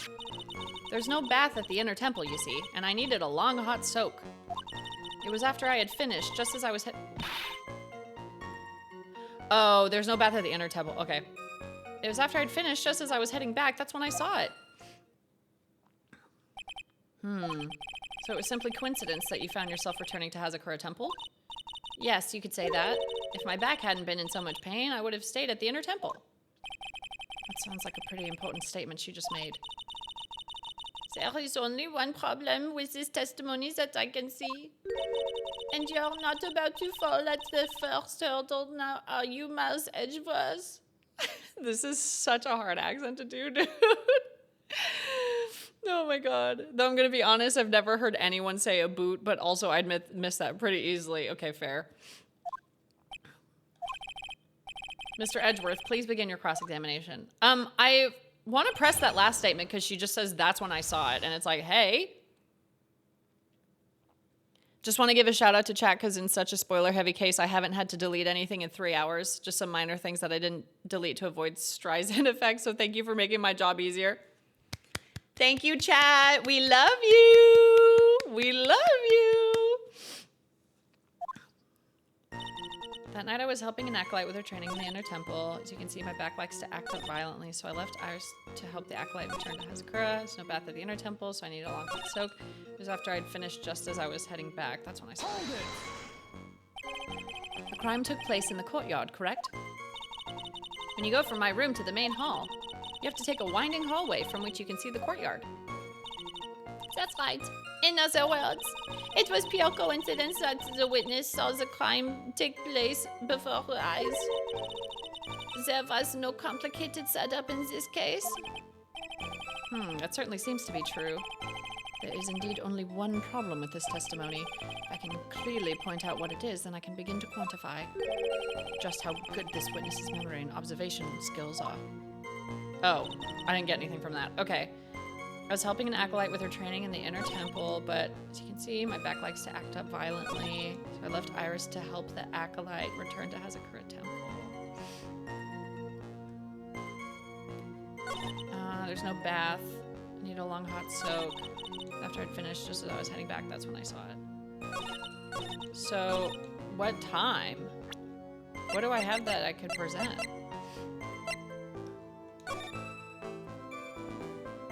Lightning was from 10 to 11. How long was she in the bath for? Can I ask her how long her soak was?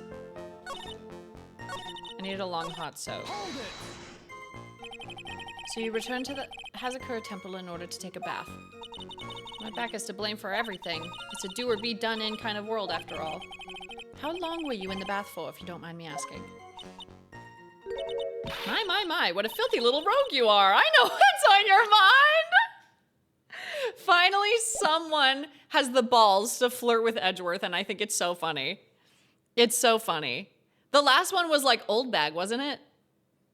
I hope she comes back for this case. I want it to be like Avengers Endgame where everyone comes back. I bet your next question is gonna be, where exactly did you wash? This is why you have to watch the young ones. What are you going on about? Pathetic, Miles Edgeworth. The lowest of the low. Is there some sort of kick me sign stuck to the defense's bench? Yes. Welcome to this side of it. Anyway, I couldn't afford to be away from my post for too long, you understand, so... It was after she didn't clarify how long she was in there for, though. I want to know the time. I left Iris to help the acolyte return to Hazakura Temple.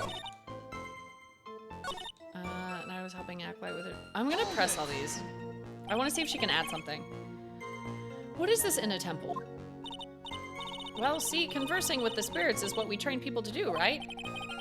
We'll be the ones asking you the questions, madame. In order to do that, a place strong in spiritual power is required. There's a small temple across the Dusky Bridge, called the Inner Temple. Acolytes must spend an entire night there to undergo intense training. And how exactly do you help with this process? It is all quite exacting. It can't be performed without a nun supervising. Like a tutor, watching to make sure spoiled child studies. A tutor with a whip in your case. If that is the case, then why did you return to Hazakura Temple where the murder took place? As you can see, my back likes to act violently. That's right. It's no laughing matter, especially in winter. I can't hold anything heavier than a knife and fork during the cold months. Just being alive is like strict training. On the night of the murder, was this fabulous back of yours hurting again? That's right, raging like a bull in a pig pen. I almost fainted once or twice. I just knew that unless I warmed it up, it was going to finally finish me off. So I left Iris to help the acolyte and returned to the Hazakura temple. Hold it! Would it be this, because Iris wasn't there? You left Iris to help. With what? What do you think? The acolyte's training, of course. It was just past 10 p.m., so we were starting to enter into the training exercises proper. Wasn't it your place to remain with the disciple? Well, the job is simply to watch over the acolyte so they don't pass away. So they don't die. Just to confirm this point again, that night, you met Iris in the inner temple, correct? Oh, this must be it. Yes, yes, she's a gentle, honest girl. She's never once failed to follow my directions. Okay. I'm gonna save. Because I was like, wait, what's wrong with the testimony? Iris said she wasn't there.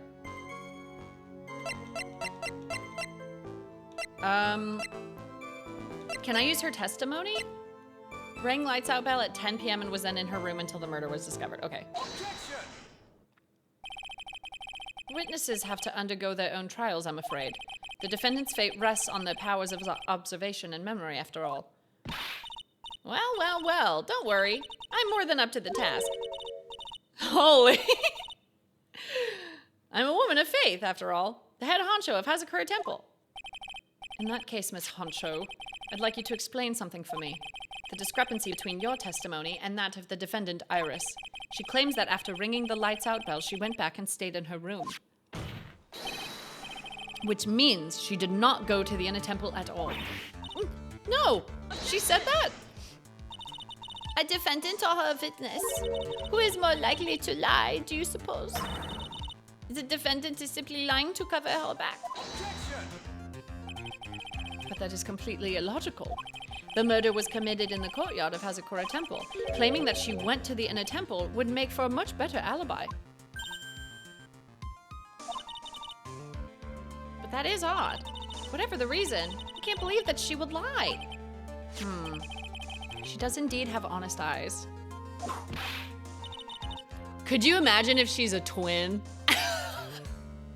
It's not Dahlia Hawthorne, it's Aliad.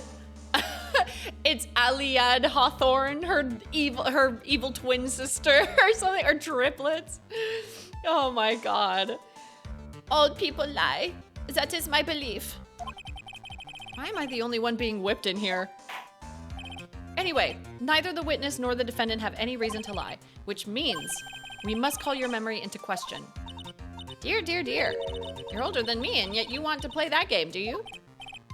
Well, that isn't exactly what My memory's perfect, crystal clear, especially in winter. Then I suppose it's too early to end this cross-examination, eh? Mr. Edgeworth, if you are going to question the memory of this witness, you will need to show me a more decisive piece of evidence. Understood, Your Honor. I was naive to think that alone would do the trick. Please add your comments about Iris to the testimony. And let us return to the cross-examination. Dahlia cloned herself.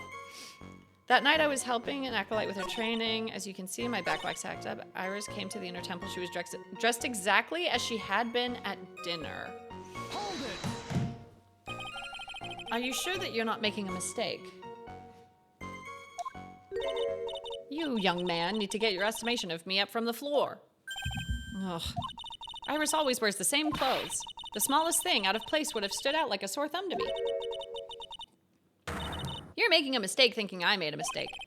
That's not true, because she gave her hood to Phoenix. She was wearing the hood and then she gave it to Phoenix and left to go to bed. So she wasn't wearing the same thing.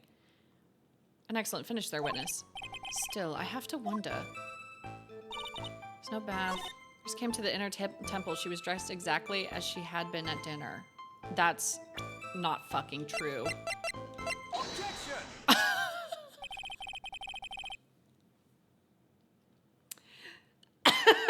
What happened? What happened? The entire first 2.5 games I played, totally clueless. Somehow I lock in right at the last moment to finish the trilogy, and now I get them all first try. I don't know what happened. Witness, let's get one thing straight. The defendant whom you claim to have met, she was wearing this demon-warding hood, correct? Of course. That is a very important piece of clothing, I'll have you know. Wait a minute. I'm one with the game. Hold it right there. Why do you have that? That's the question of the day now, isn't it, Miss Von Karma? I'll have you know that this hood was given to someone as a gift that night, before the lights out bell was rung. What? You know where I'm going with this, don't you? If the witness had seen the defendant as she claims, then the iris she saw should have been missing this very hood. You know what's fucking crazy? The hood could cover hair color. So if Dahlia, like if that's not Dahlia, and there is another Dahlia with red hair, dude, what is going on? Well. Little crate. It's not a bad feeling at all, exposing contradictions like this. Now I understand that happy look on Wright's face every time he does it. His mouth is huge. And yet we still don't know what it does. We still don't know what it do. Sister, this hood. You have spare ones around the temple, don't you? Spares? Well, I do tend to make too many of them. I see, a stockpile, a surplus of hoods, eh? Each nun is only given one hood. This should be the only hood that Iris owned. Then this is quite strange. If there was a surplus of hoods, then she could have found one of these. There is no contradiction here. Her accent is so hard. I volunteer as a test subject. I'm sorry to break this to you, Miss Von Karma, but you won't get away that easily. Discrepancies such as this will sow seeds in any human heart. The seeds of doubt. Witness, while I don't wish to call your testimony into doubt, you must give every detail with precision. I'm not sure I'm comfortable going along with this. Sister, you shall continue with your testimony. Tell us what you saw after finishing your bath on your way back to the inner temple. The seeds of doubt are sprouting in the judge's heart. They just need a little more stimulation to bear fruit.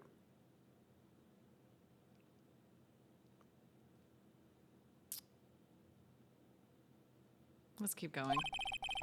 Contradictory stimulation. It's fine. After my bath. I finished my bath around 11 and I thought I should return to the inner temple. And as I was walking back, I heard a noise from the courtyard. I took a look and Iris was... Oh, Mystic Elise. Iris was... Oh, Mystic Elise, and with that sword of all things.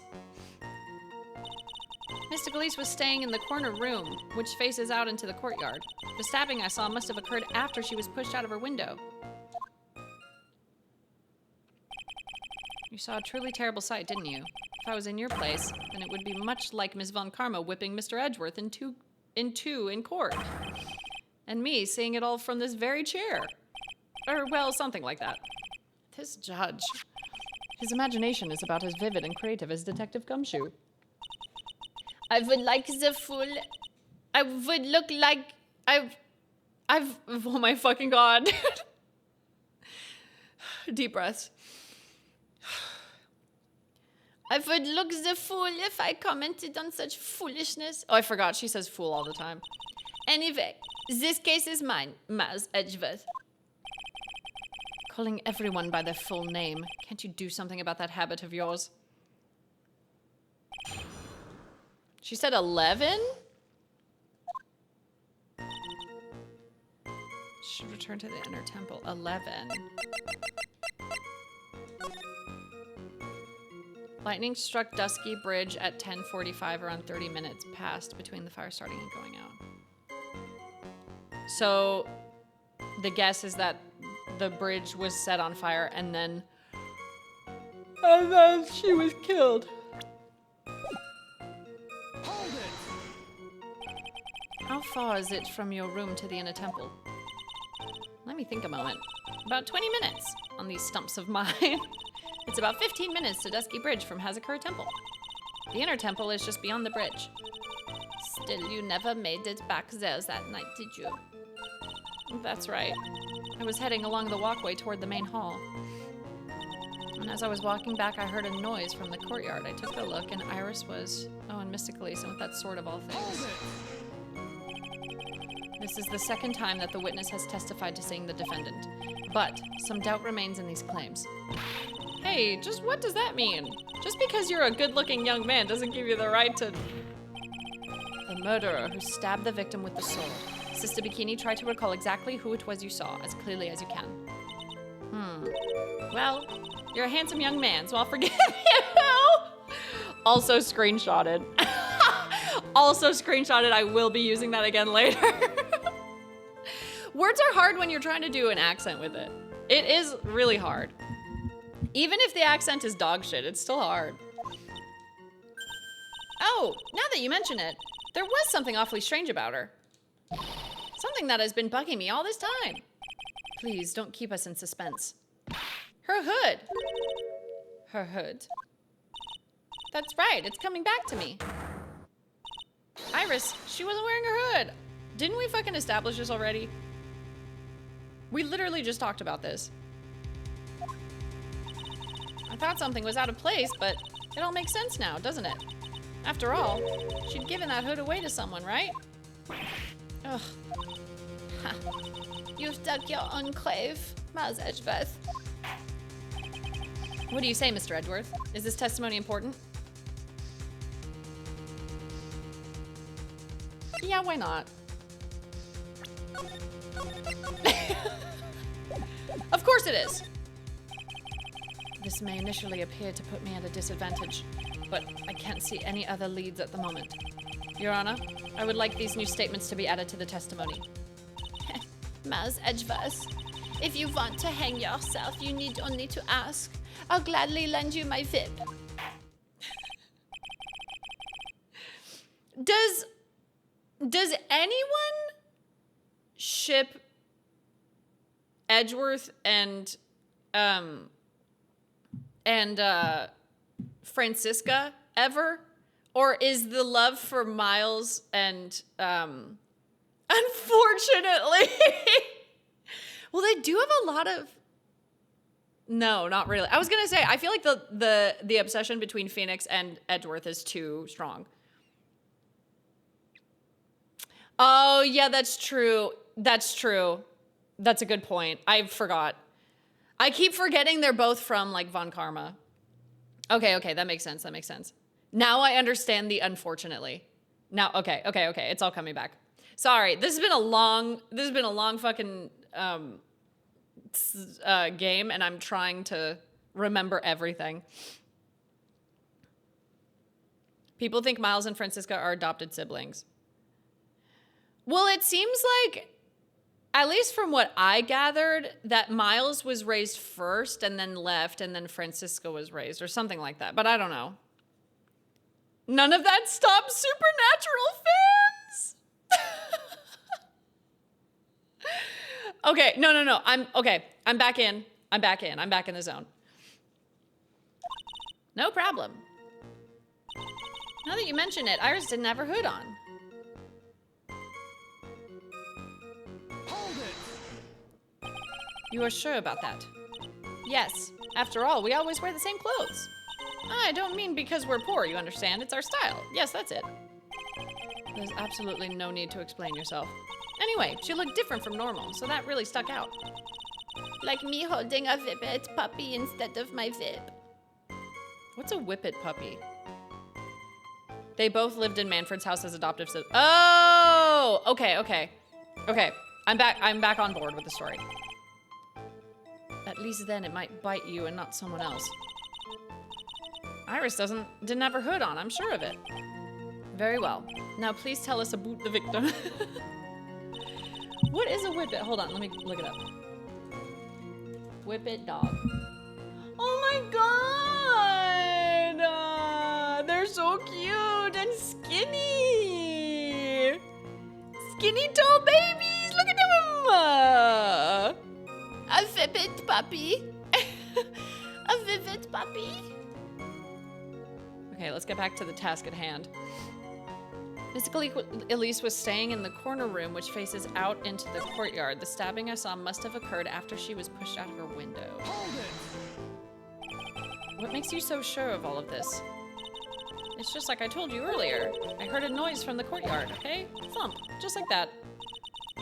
You're one smart sister. I'll give you that.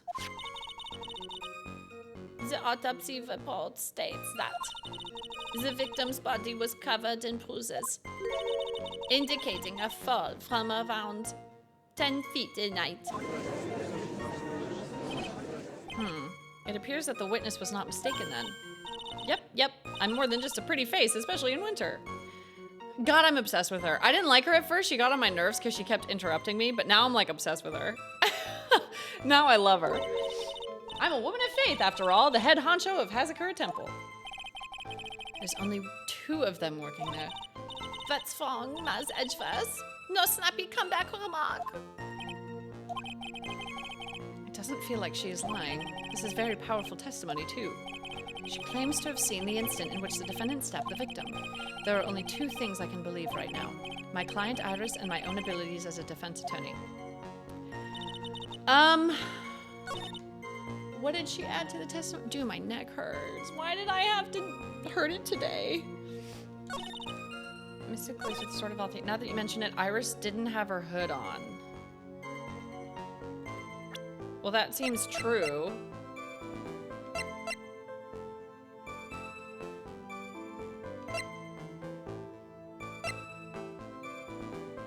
Hazakura Temple and the surrounding area.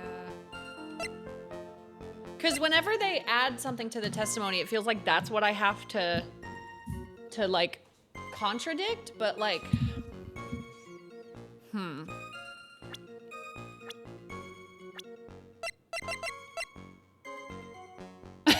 Head nun of Hazakura Temple discovered the murder. Her bad back really bothers her. Doesn't seem to have any spiritual power. Franziska van Kalma.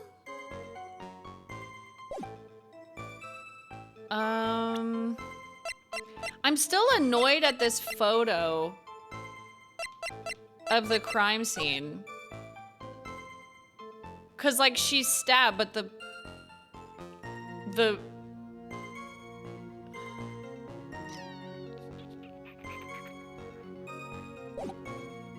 this is I'm gonna press all the other stuff I haven't pressed because I think there's a few things. Hold it. Oh no, we asked this already. 20 minutes on these stumps of mine, about 15 minutes. Okay, yeah, we asked this already. As I was walking back, I heard a noise from the courtyard. I took a look. You say you heard a noise. Thump, just like that. That could only be the sound of the victim falling. It's very quiet in the temple, you know. You can even hear the snow falling from the branches. Thump, just like that. But then, couldn't this noise you heard have been the snow falling to the ground? I never thought of that. The next one to laugh gets a whipping. Well, whatever the source of the sound, I looked over at the courtyard and Iris was a mystical Elise with that sword of all things. Iris didn't have her hood on. Mystical Elise was staying in the corner room which faces out into the courtyard. The room the victim was staying in overlooked the courtyard, correct? Which means the victim's room was on the 2nd floor. No, Hazakura Temple is a single-story building. Oh, right. They told me about this. But the mountain itself slopes downward, which elevates the main gate side of the temple and the guest rooms out in the back to about the height of a 2-story building. I see. And the victim was staying in one of these elevated rooms, correct? Yes, I should know. I'm the one who carried her things to her room, after all. Stabbing I saw must have occurred after she was pushed out the window. Doesn't feel like she's lying. This is very powerful testimony. She claims to have seen the instant in which the defendant stabbed the victim. Only 2 things I can believe in right now, my client. Okay, I'm kind of not sure, so I'm gonna bring up the fact that in the photo they gave me, the sword is still sheathed in the statue, but it feels like the hood thing is important. With that sword of all things.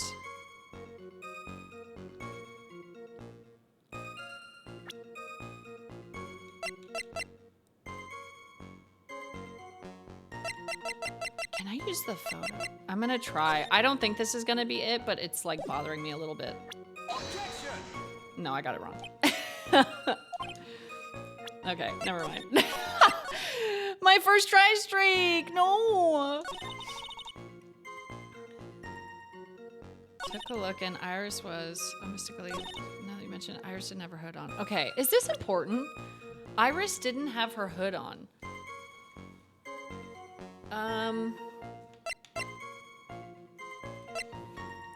Has the victim's blood and then suspect's fingerprints on it.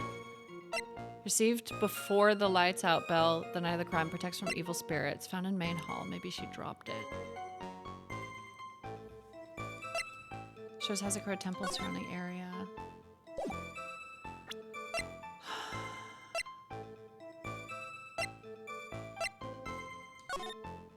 She doesn't have her hood on in this photo either, so that's not weird. That's not like a weird thing for her. Objection! Okay. I tried.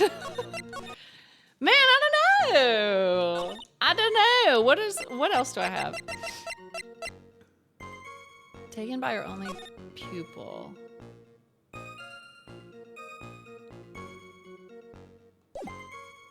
Wait, who is she saying didn't have her hood on? Oh, Iris didn't have her hood on. Okay.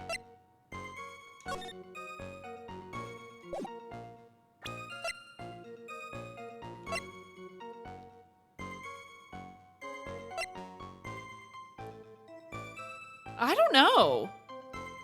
When the music doesn't stop, I've lost. I really don't know.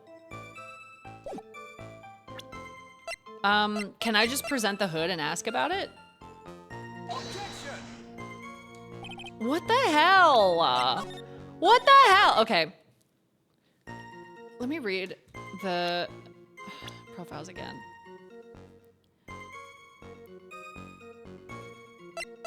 Oh.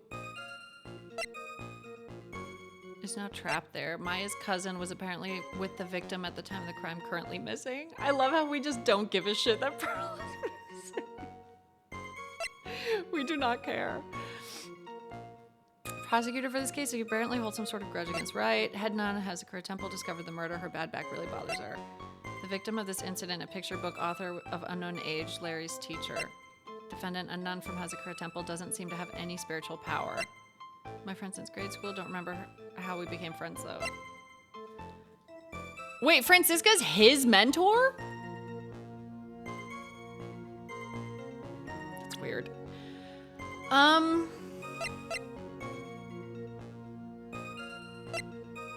The apparent murder weapon has the victim's blood and then suspect's fingerprints on it. I guess I could present the sword, but like that doesn't help the defense.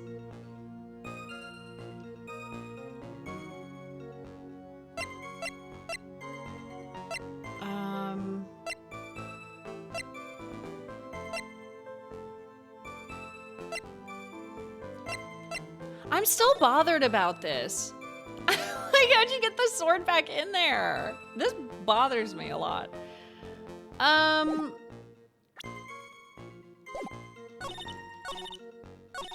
that you mention it, Iris didn't have her hood on. I think I pressed this already. Hold it! You're sure about that? Yes. After all, we always wear the same clothes. I mean, because we're poor, you understand it's our style. She looked different from normal, so that really stuck out. Like me holding a whippet puppy instead of my whip. She looked different from normal. Iris didn't have her hood on, I'm sure of it. Now please tell us to boot the victim. But she would recognize what that looks like because... What the hell? I don't know what to present here. Salutation here. There's something I must talk to you about. I'll be waiting for you tonight at 10 at Heavenly Hall. Make sure you come unless you want your secret to be exposed.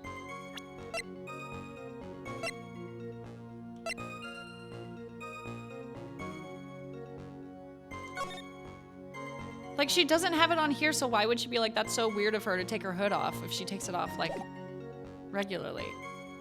Window badge!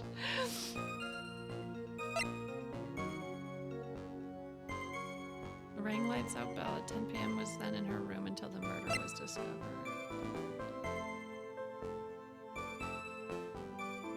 Oh, wait. Body fell after death. Hold on. She says that at the end. Stabbing I saw must have occurred after she was pushed out of the window. Oh! But the autopsy says she was pushed after. The stabbing I saw must have occurred after she was pushed from the window. Body fell 10 feet after death. Oh my God. Sorry, y'all. I get so hung up when they add something new to the testimony. I know, dude! When they add something new to the testimony, I'm like, oh, so I need to focus on this, right? I got tricked. Impressive logic. That's what I'd like to say anyway. No, please do. My brain is something else, especially in winter. However, I think you are overlooking one thing. Miss Von Karma, would you be so kind as to take another look at this autopsy report? The autopsy report. The victim did fall from a height of 10 feet. However, this fall was after she was killed. That's right. It says after death right here. The scene the witness claims to have seen is contradictory. If the defendant stabbed and killed the victim there in the courtyard, how did the victim then go on to take a 10-foot fall? Explain that, Bikini. I know, I'm sorry that took so long. It just really caught me off guard. The fact that you still got there is very impressive. No, thank you. I didn't even ask for a hit this time. So proud of myself. Order. The victim was killed and then fell. If that is the case, then the victim must have been killed in her room. Don't you agree? That is the logical conclusion. Yes, that's right. The victim must have been stabbed by the defendant in her own room. What was that noise? And she was then thrown out the window down into the courtyard below. Thank you for the hydrate. My tea is cold. Were there any signs of a struggle in Miss Donim's room? She was stabbed with a sword. That would leave a blood stain, wouldn't you agree? Well, Miss Von Karma, was there any blood? No traces of blood were found in the victim's room. Your whip has just caused traces of blood to be found on my glorious playoff beard. However, if there was no blood in the room, then your claim that... I'm sure there's no need for me to go over this, as I'm sure Your Honor is well aware. When a stab wound produces the most blood. When it produces the most blood? Very little blood is actually lost at the moment of a blade's insertion. If you want to talk about when the most blood would be lost from a body, that would be when the blade is removed. How do you know that, bitch? How do you know that, bitch? Bro, if it's winter, it's not playoffs yet. Get out of here, Judge. Fake Canadian. Fake. I'm not saying it's not true. I'm saying, how does she know that? I'm saying I think she might have killed someone. Indeed. With the weapon still in place, it acts like a lid on the wound. That's true. With the weapon still in the body, there wouldn't be much bleeding. A perfectly reasonable line of thinking. Maybe what she saw was, what's her face? Iris taking the sword out to like save her, but like just didn't know that you're supposed to leave it in. And then panicking or something. Ooh! Because people just panic and they do shit, you know? We have come to a conclusion then. The victim was thrown out of the window with the sword still in place. I hate this accent. It's so hard to do. This removes all of the contradictions. I guess she's the judge now. Order. I must admit that this is a probable version of events. I'd expect no less from Franziska von Kalma. She locates and takes control of every vital point. It seems that we need a clear testimony from the witness. Remove all supposition on your part and tell us only the facts, please. Witness, please, remain standing on the crate.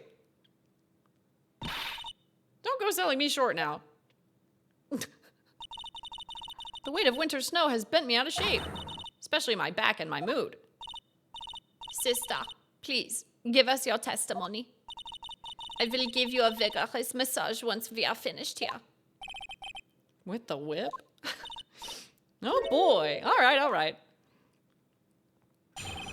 Can you, like, pick the truth, please? When I looked across at the scene, the sword was already in place. Thinking about it now, I didn't actually see her stab Mystic Elise. I've never seen so much blood before. That's when I fainted. You can't blame me, can you? And when I awoke, Mystic Ami was stabbing Mystic Elise through the back.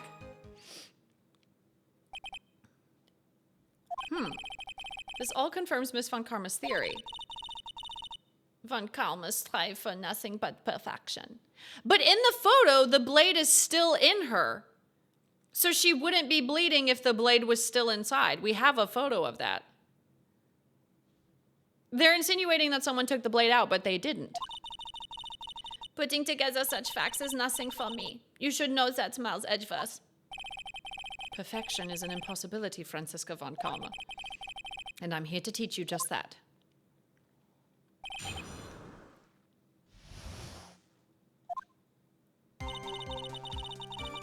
Looked across at the scene, the sword was already in place. Thinking about it now, I didn't actually see her stab Mystic Elise. I've never seen so much blood before. That's when I fainted. When I woke, Mystic Ami was stabbing Mystic Elise through the back. She did say I've never seen so much blood before.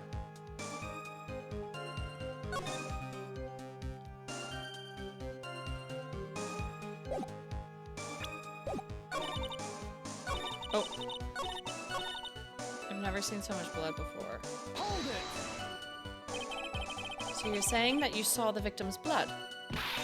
That's right. Some of it had splattered onto Iris, too. When the defendant was arrested, she was meditating in her room, and her blood-flecked clothing was neatly folded in the corner. What? Her clothes were blood-flecked as well? That seems quite conclusive to me. What should I do? Press this button? Yeah. Going back to your previous statement, you said that you saw little bleeding when the victim was stabbed. But now you say you saw the victim bleeding. Well, I say that what I saw is what I saw. What did you see? Maybe I didn't see the poor woman get stabbed, but I saw the girl pull the sword out of her. Plain as day. Pulling the sword out? Well, it wasn't exactly pulling. It was more like it came out. Witness, you will add this statement to your testimony. Oh, was that important? Oh my God. More important than you can imagine. Okay, this one for sure is gonna matter. I saw the instant in which the blade plunged into the hilt was smoothly drawn out. Doesn't it have those fucking those forks? Oh, it's on the other side. So if you pulled it out, it would actually it would be if they were opposite, it wouldn't be pulled out smoothly. The instant in which the blade plunged into the hilt. Plunged into the hilt. Hilt. The handle? What do you mean plunged into the hilt? Objection! Are you dumb, Sister Bikini? Sister Bikini, you are a reliable witness. At least I'd like to think so. But there are too many contradictions here. What do you mean? You make it sound as though I'm a liar.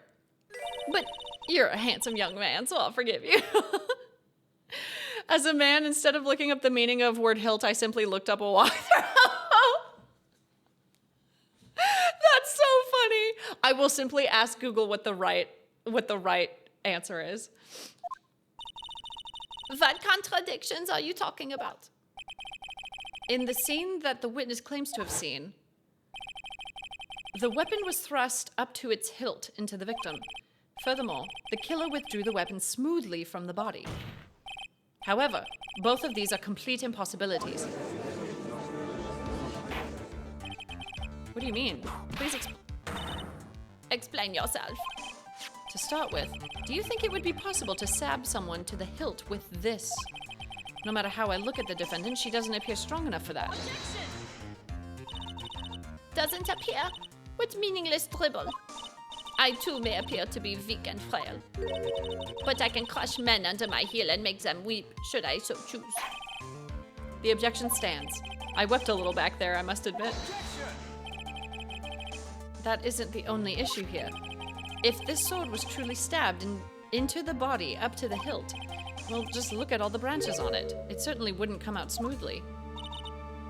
Oh yeah, that's what I was talking about. I wasn't talking about the blood stain. That's. We also have the problem. Oh, okay, there we go. We also have the problem of the amount of bleeding. It's true that when a blade is left in a body, it acts as a plug of sorts. However, when the weapon is shaped like this, it's an entirely different story. The wound would be too large for the blade to completely stop the bleeding. Why is no one talking about the level of blood? That's nothing more than conjecture. In reality, the victim was stabbed with this shito. Even a weapon of this nature may still sometimes slide out smoothly and may still sometimes stop the blood loss. My reasoning for using that sword was like not right. I'm not finished. There's still one more conclusive contradiction. The blood levels? You've still got more? This one is simple. If the sword really was thrust in all the way to the hilt, why is there only blood on the tip? Let's fucking go! That was my reasoning. Yes. If this witness is telling the truth, then there should be blood along the entire length of the sword. No. I don't think dancing's gonna work out tomorrow because I'm expecting like 50 plus packages to show up and I have to be here. I have to be here to accept them, so I'm not sure. Bravo, Miles Edgeworth. Raising this many contradictions from a single piece of evidence. All the other attorneys I know could maybe manage one, if that. But what does this all mean? You have proven contradictions regarding the murder weapon, but having come this far, there can only be one answer. And that is? The weapon used to kill the victim was not the Shichishido. What? A foolishly foolish idea born from the foolish mind of a foolhardy foolish fool. Let's examine this again. What was it that made us think this sword was the murder weapon? Well, it's because Mystic Ami was holding it. Exactly. However, if you reflect on this, that is the only basis we have to assume such a thing. The impression left by the scene was just too strong. That is what influenced us. It influenced us to believe that the Shichishido was the murder weapon. Order. So maybe the Shichishido was not the murder weapon. Even if that is the case, it changes nothing, Miles Edgeworth. The sister here saw everything. She saw the defendant stab the victim with a sword-like object. You'd think that doing this accent more would make it easier, but it's making me hard. It's making me hard. It's making it harder. Oh my god! It's making it harder. It's just getting harder. Shut up, Chad. Shut up. Shut up, or I'm telling my mom. That's true. Are we getting turned on, Chad? Your response, Mr. Edgeworth. If that is so, I would like the prosecution to answer the obvious question it raises. The obvious question? Yes, namely, where did the real murder weapon disappear to? It goes without saying that the police searched the main hall and the surrounding area. Perhaps the prosecution can enlighten us as to if a sword-like object was found. That's Answer the question, Miss Von Karma. no evidence of that kind was found. Another mystery to throw onto the pile. Trial without a murder weapon is a tricky beast. Excuse me, could I say something? I just remembered something, actually. What is it, sister? I was just thinking, it's possible that just maybe what actually happened was, it was just over there. What exactly are you going on about here? The murder weapon, I mean. Maybe. I think I might know where the sword was disposed of. Oh. You don't think that was important? Holy shit, you what? Well then, I think we need to hear testimony from you one more time, sister. Impossible. What else? What else could this old woman have seen? Jesus Christ. She's just making it up as she goes along. I saw the murder at around 11 p.m. And after asking that it be reported, I went out to the main gate. And there I saw tracks that indicated the snowmobile had been used. At the main gate? It takes 15 minutes to walk to Dusky Bridge, but less than 5 using one of those. But you said it was so quiet, you would have heard a snowmobile being used. Maybe they threw the weapon into Eagle River and came back while I was knocked out? Iris could have done that. She can drive a snowmobile after all. Oh, she was knocked out. Witness, please tell us everything you know right away next time. Well, I'm not in the best of shape. What with my back and my age, you know. Because of winter. Especially in the winter. Quite. There were indeed snowmobile tracks in front of the main gate. Here is a photograph. There's also footprints. A snowmobile, eh? I see. Well, it certainly is an interesting theory. The tracks begin in front of Hazakura Temple and run all the way to Dusky Bridge. Taken that night from Main Gate to Dusky Bridge. That solves your pesky little problem. Yes. The Eagle River's current is quite swift, meaning that it doesn't freeze over in winter. Making it the perfect place to dispose of the murder weapon. Did you really go to the river to dispose of the murder weapon? Wouldn't you just be able to toss it over the edge? Oh, but they were at the main hall, and then she went to Dusky Bridge to toss it. Mr. Edgeworth, your cross-examination, please. But there's... Hold on. Let me look at the photograph again. So that's in front of the main hall?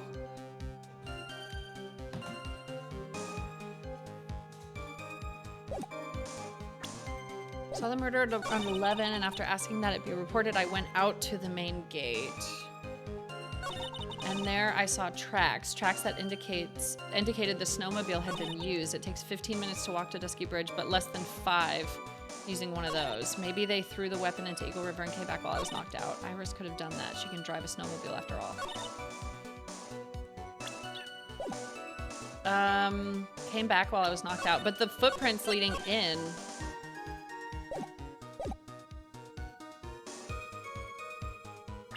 There's footprints leading out and then snowmobile tracks leading in.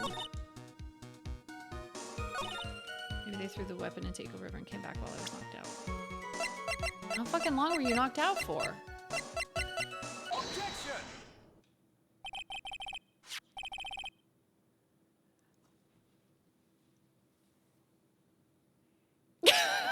I wasn't even sure of that one, if I'm being completely honest.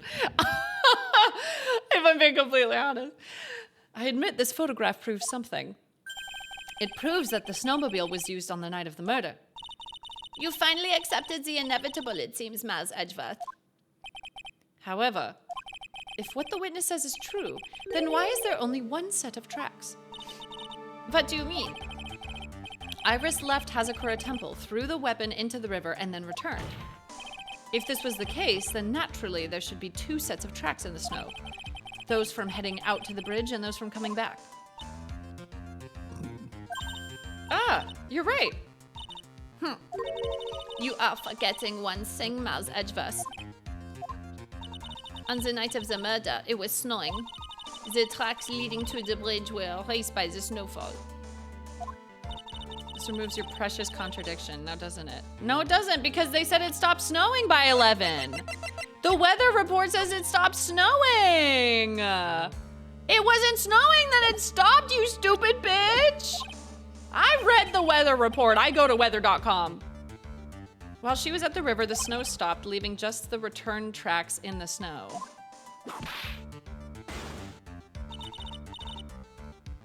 What do you have to say now, Miles Edgeworth? Is there a flaw in her theory? Yes. This idea that snowfall covered one set. There's a contradiction. The tracks to the river were covered by snow. What a nice theory. However, Miss Von Karma, that is impossible. Would you care to explain? Why there is a rude index finger currently pointed in my general direction? No need. The evidence will do all the talking for me. On the night of the murder, the killer went to and returned from Dusky Bridge in order to dispose of the murder weapon. The outgoing tracks were erased by snow, or so claims Miss Von Karma. Mr. Edgeworth, present your evidence to the contrary. Evidence that the outgoing tracks were not covered by the snow, because the snow stopped at 10:50! Read the fucking weather data! Witness, please tell us again what time it was when you witnessed the crime. Like I said, it was around 11. Of course, this means that the weapon was thrown away after that time, correct? On that note, please take a look at this data. It is the weather report for Eagle Mountain on the night of the murder. The snow has stopped. Ooh! The weather report. Snow started to fall at 7 p.m., but it stopped at around 10:50. Francisca just can't stop taking L's, man. Bury them. Therefore, when the sister witnessed the crime at 11 p.m., the snow had already stopped falling. It is impossible for any tracks made after that time to have been covered up. Ah! Order. Very well then. It looks like Miss Von Karma's claim has been snowed in. More like Francisca Von Stupid Loser Idiot. It's too soon to be closing this trial due to snow. Miles Edgeworth, how pathetic of you to rely on the weather of all things. Answer me this then. When is a weather report ever correct? I'm losing it. I think I'm losing it, chat room. No, you've got it all wrong. This isn't a forecast. This is actual data. Yeah. Forecast data, all weather reports have some inaccuracies. It may have still been snowing in the vicinity well past 11 p.m. It's true. We cannot be totally sure. Didn't Gumshoe say it was like mega correct? Why did he say it was so correct? He did say something about it being super correct, and I don't remember what. I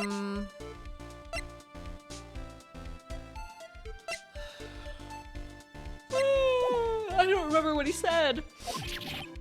What? How did she pull that off? It had stopped snowing at Hazakura Temple when the murder took place. You need to provide conclusive evidence of this. I've come this far. There's no turning back. Very well. I too cannot allow any doubt to remain concerning this testimony. Ha! You can't back down, can you? Such a perfectionist. Miles Edgeworth. Very well then, Mr. Edgeworth. Where's your evidence that it had already stopped snowing when the victim was killed? It had already stopped snowing when the victim was killed. Is it the photo of the crime scene? Because there's no snow on the murder weapon. But there is snow on the... And there's no snow on her either. Yeah, there's literally no snow on it. Take that!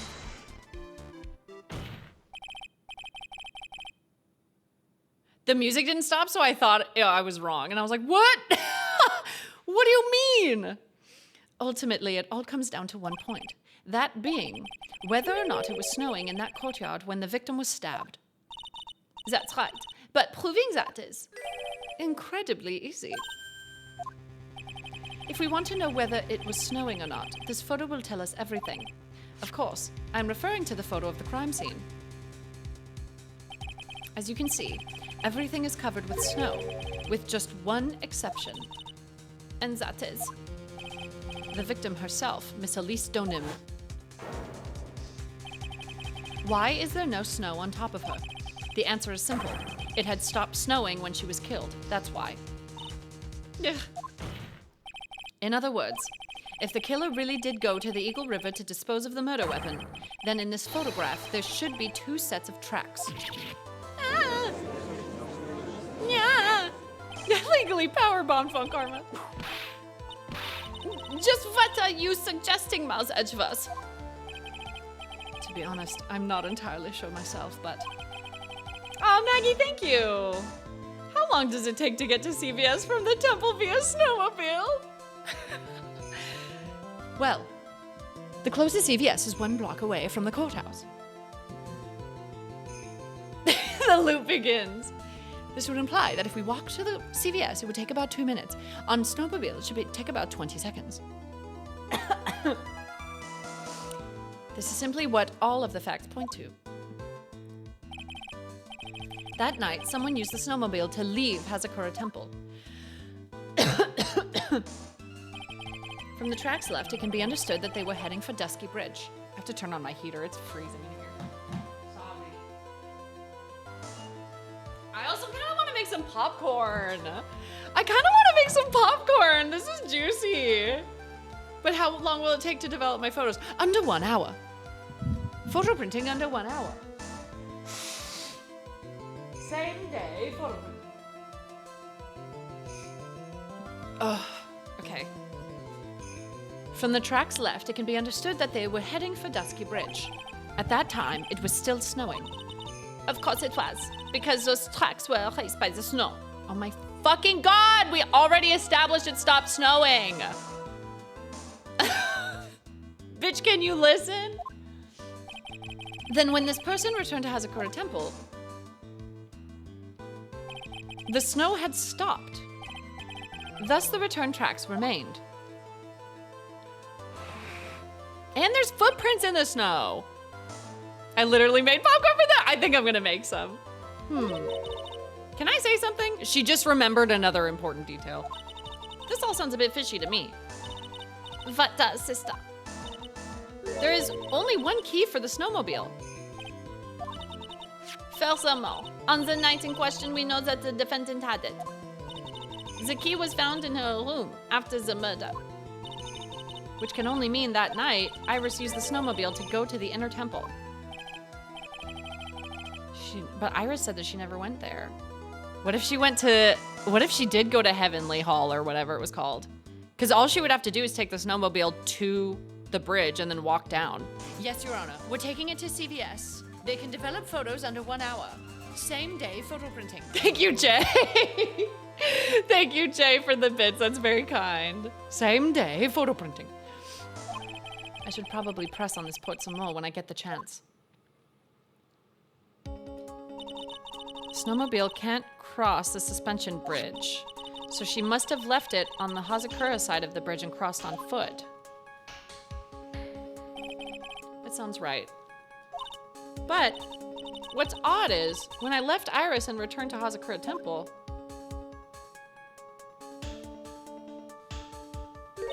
I didn't see anything near the Dusky... Oh, I didn't see anything near Dusky Bridge.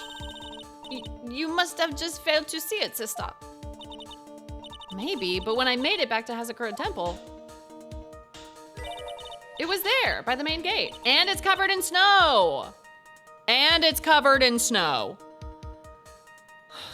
Hi, Sam. How are you? I know what I saw. It was covered in snow, too. But that isn't possible.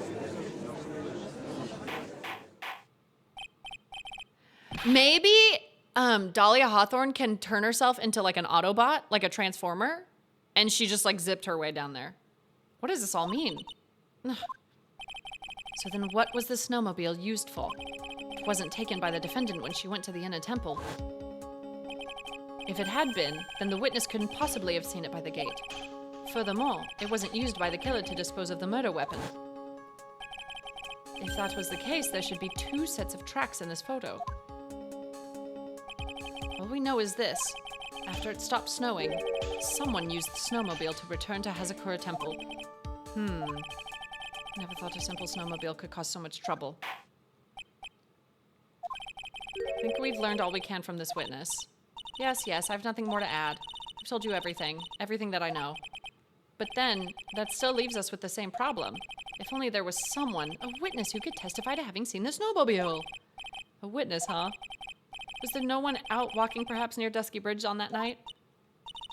I don't think that's likely. It was cold enough to freeze your ears off.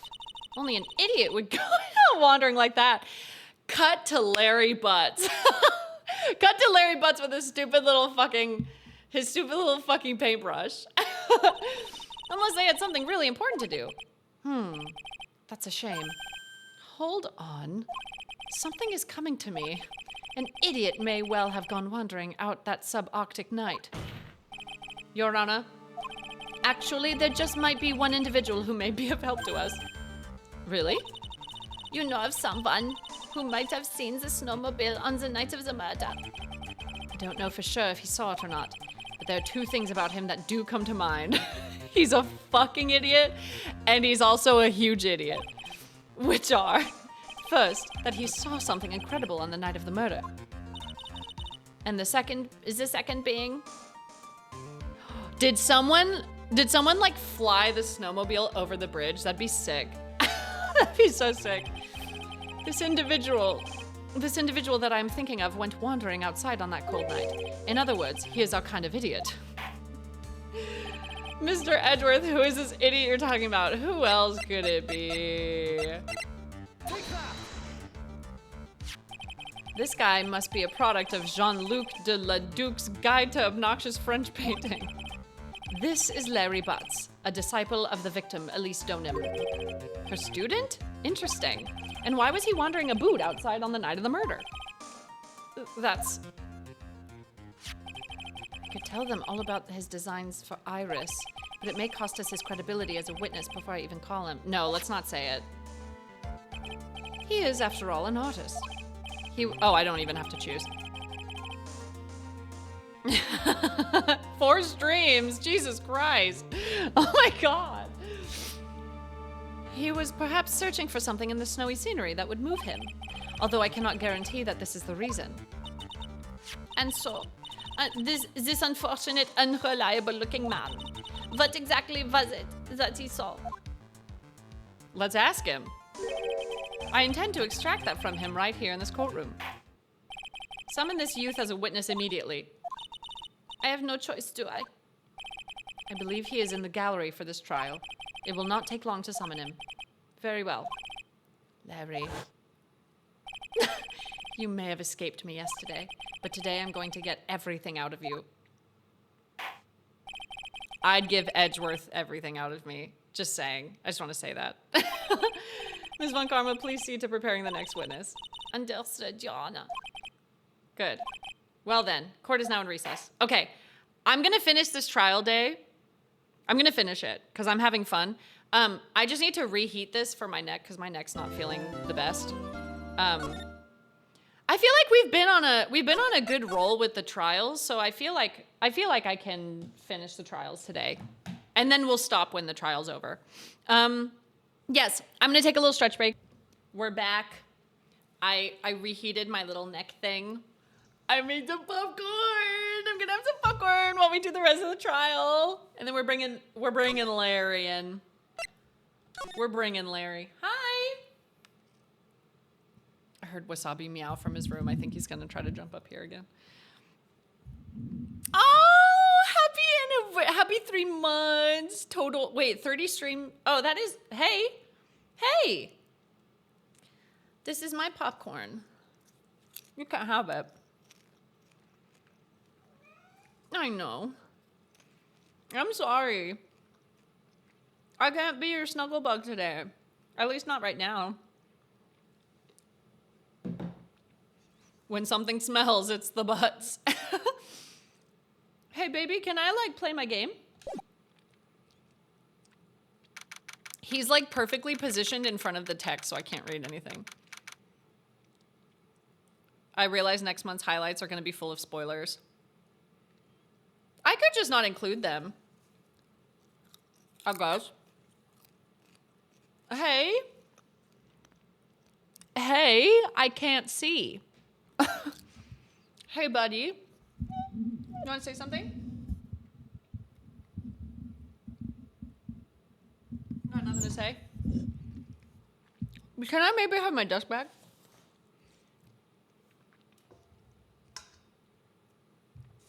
Why are you sitting in front of my table as I just made popcorn? Please. Can you move? Can you move? Please? Please? Thank you. Okay. Excuse me, Mr. Edgeworth? I'm not really sure what to say. Iris. Iris, we only have 20 minutes. There are 2 things which I need to ask you before we reconvene. All right, I'll help you any way I can. First, about that night. You really didn't go to the Inner Temple, correct? The last witness claims to have met and talked with you in the training hall. Either you or Sister Bikini is lying. She has a twin! I think she has a twin. I don't think this is like... I don't know. I don't think this is Dahlia. I think she has a twin! Because, like, the only person that could tell us she had a twin was Valerie. And she's dead. Because they were sisters. Mr. Edgeworth, it's just as I said yesterday. Until the incident occurred, I was in my own room in Hezekiah Temple. Because we don't know her real name. She's never told us her real name. She's just said it's Iris. What does Iris mean? That's like your eyeball, right? Define Iris. It's a flower. Isn't a dahlia also a flower?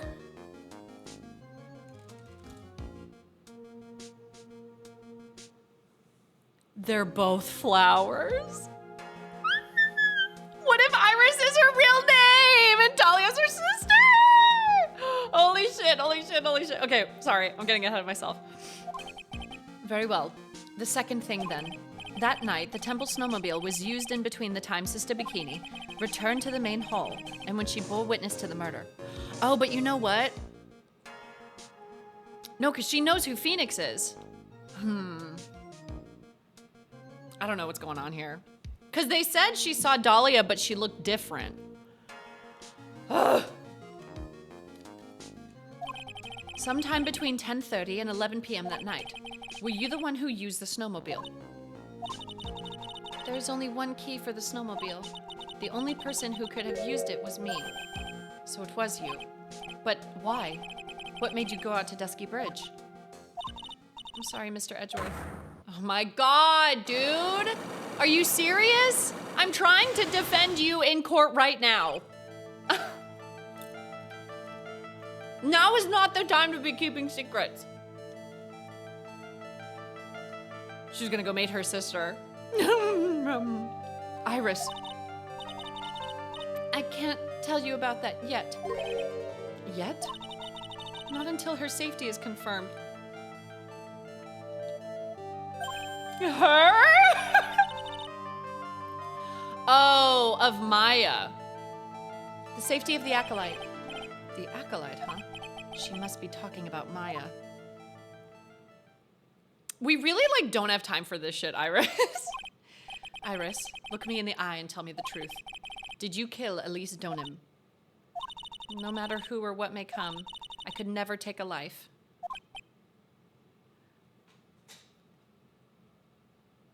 You poisoned a guy. You poisoned a guy. Dude, they're twins. They've got to be twins. They have to be twins, dude. I don't know. Or maybe it's something to do with the Magatama. Maybe she could take over. Maybe it's someone who could take over an appearance. What if that Magatama like lets you take the appearance of someone else, and this is actually Maya and Mia's mom taking over the appearance of someone else to like hide? Because she'd be in hiding, surely. What color's Maya and Mia's hair? Oh, it's not quite the same. She has black hair. Where's the photo? Where's the photo of their mom? It's in black and white. But it looks kind of light. It doesn't look black. What if it's, dude, what if it's their mom? What if it's their mom and she took, but she wouldn't know who Phoenix is. Would she? Would she know who Phoenix is? Because she was still missing when Phoenix met her. She's been missing for 15 years, and Phoenix has only been doing this for a few years. I'm going to be gagged if that Magatama lets you... it's a hologram. Hey, I still stand by my hologram guess. I'm sorry. I still stand by my hologram guess. I thought it was a good guess. But, like, when like, Maya and Mia channel, or sorry, when Maya channels Mia sometimes and like some of her appearance comes through. Let's just keep playing. I'm theory crafting. I'm theory crafting. Let me theory craft. As I thought, no Psycholocks. Very well. It is my job to get the truth. You'll discover this for yourself soon enough. I wish I could get a text-to-speech reader so I can let them read it out and I eat my popcorn. Oh my God. I'm living for these theories. Someone needs to call an emergency meeting. Court will now reconvene. Why is my popcorn already getting cold? I just made it. Ms. Von Karma, where is the witness? During the break, a man was detained for suspicious behavior in the gallery. Suspicious behavior? He was sketching something very intensely. Dare I ask what the witness was sketching when he was detained? He drew a terrifying woman armed with a demonic face and a vicious whip.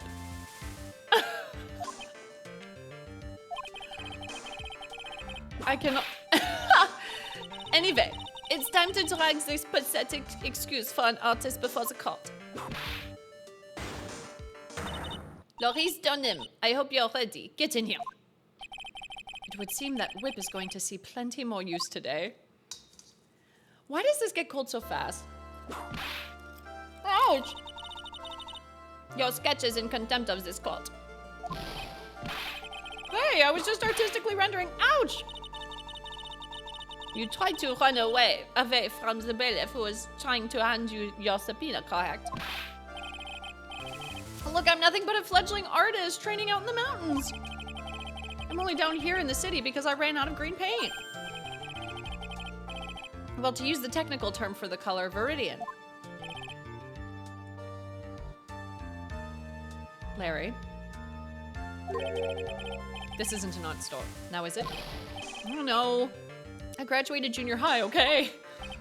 Just barely. Put those fangs away. Look, art is all about working in the fields, isn't it? Working in the fields? I presume he wanted to say field work, I hope. Well, that's it. Thanks, buddy. It's kind of sad that I was able to understand his mangled train wreck of a sentence. I just happened to stop in here and found a wonderful new model. So see, I've got nothing to do with this trial at all. I expect all your faces to be red when you realize this mistake. Bright red. Or to use the technical term, Crimson Lake. Ouch. Ouch. Ouch. I don't know why, but I feel like Larry would be into this sort of thing. Stop your pathetic blabbing and testify like a man. Refrain from whipping me, Ms. Von Karma. Cross-whipping is as bad as cross-checking. Witness, that was all your fault. Testify now. This is too much for me. What I saw. I was at the lodge out in the mountains looking up at the stars that night. I walked to the bridge a number of times, but I didn't see a snowmobile. I didn't see anyone at the bridge that night either. The girl I was waiting for didn't show up. My teacher died on me. I'm all alone now. Aren't I edgy? Oh my god. Please refrain from talking directly to the lawyers during your testimony. I'm just a nobody. Nothing but a small, worthless man, aren't I? Why wasn't I asked for my name and occupation or anything else? Mr. Edgeworth, this man seems to have quite a severe inferiority complex. He's recently been the cause of numerous incidents. I think he's finally realized for himself just how much of a nuisance he has been to other people. Yeah, that's right. I'm behind everything, every case. Watch out, okay? Just touching me will make you eternally unhappy. I mean, I'm not here to argue with him. I agree. Kitties, I've left the fire and it's past midnight, so I'm seeing this as a sign to sleep. Thanks so much for the stream. Enjoy the rest of the trial. Enjoy your night. Get a good rest. Get a good sleep. We can delve into other details at a later time.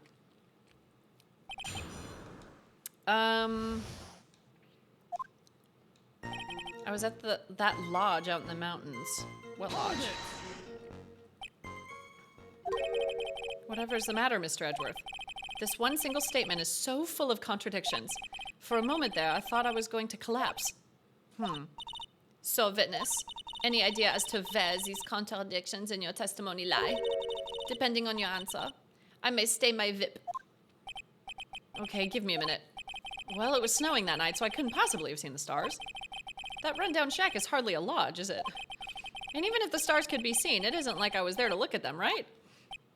Oh my god, his face! His eyes are about to pop out of his head. See? You can do it if you try. Ouch! There is only one issue here. What you saw at Dusky Bridge. I walked to the bridge a number of times, but I didn't see a snowmobile. I didn't see anyone at the bridge that night either. He said something about waiting for a girl. Seems he's going to claim to have nothing to do with this to the end. I don't want this guy to cost us any more time. I need to slice through his obvious contradictions and keep things moving.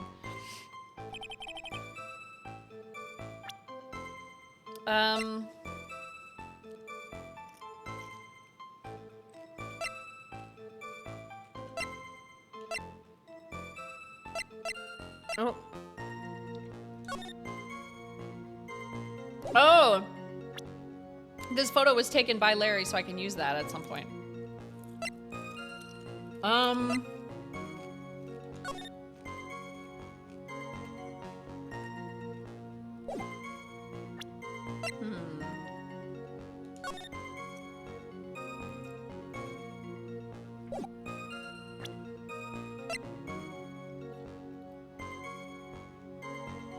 Could I use the note?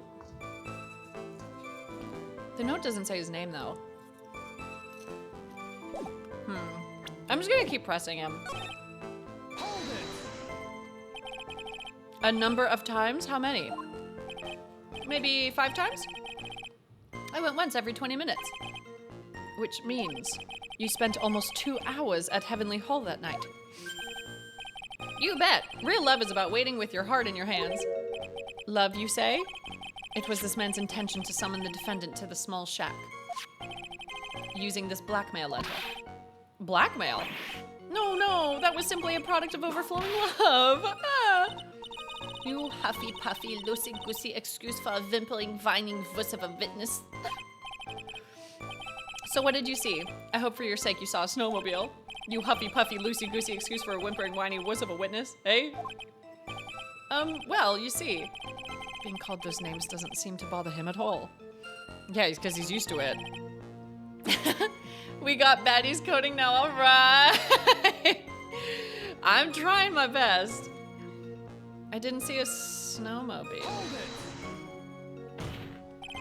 Larry, you really didn't see it. Hey, no need to hit your desk. I can hear you.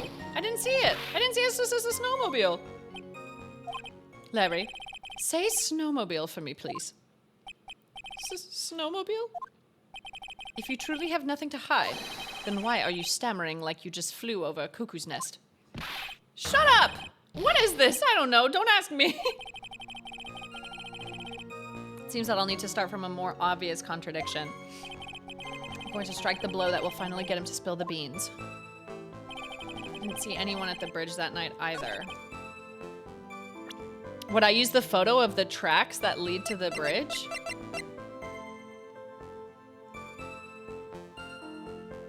Or would I use the temple map to say you could see from up there?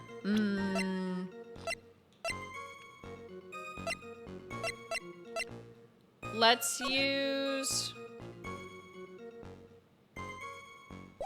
this one. I'm not really sure. They said it's obvious, but I'm like, I don't know. Objection! No, I was wrong.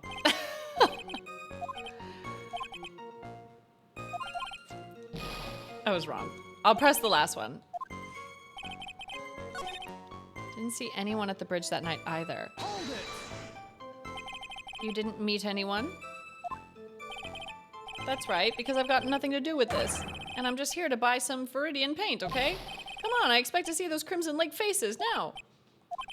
It would appear that simply pressing him isn't going to be enough, Mr. I know, but I don't know. They told me it was obvious and I don't know. I don't know. Walked to the bridge a number of times. I didn't see a snowmobile. I didn't see a snowmobile.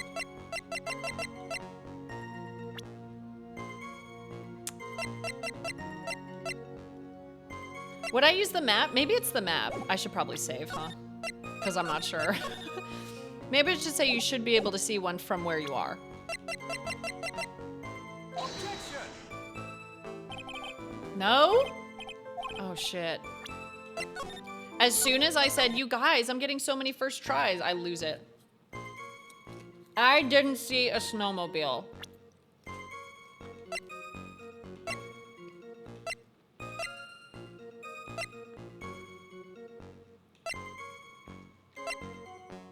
I didn't see a snowmobile.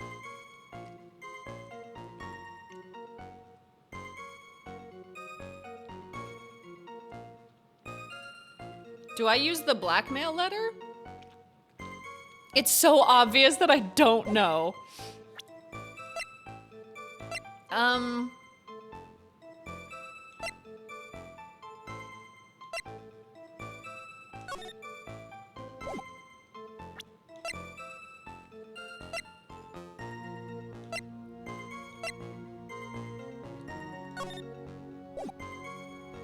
From main gate to Dusky Bridge. Didn't I use this? I used this one already, right? Objection! Yes, I just forgot. Okay. I'm gonna try the letter he sent because he would have seen it if he told someone to meet him at 10. So I'm gonna try the blackmail letter. Oh. Objection! No! Fuck. Am I being bamboozled?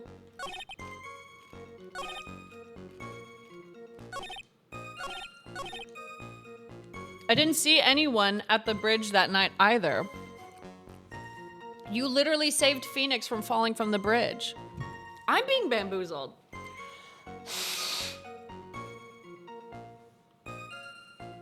I'm for sure being bamboozled.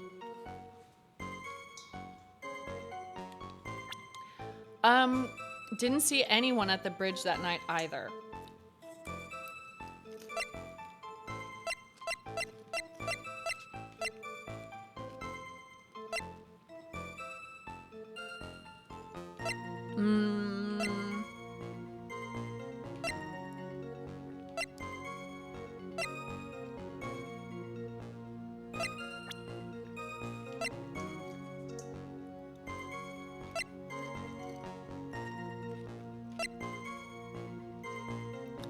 Again, forgot about Pearl.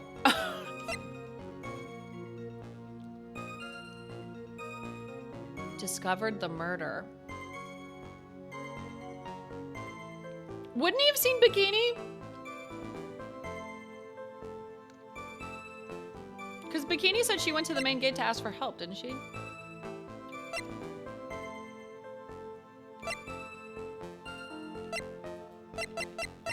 Objection! Dude! What is it? What is it?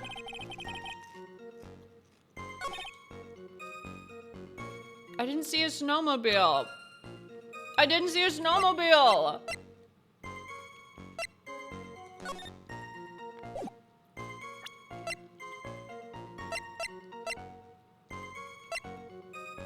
I don't know.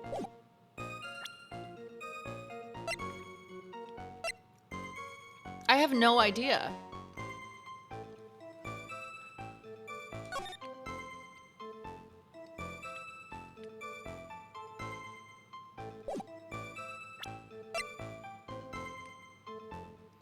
I tried the map also to be like, you would have seen it.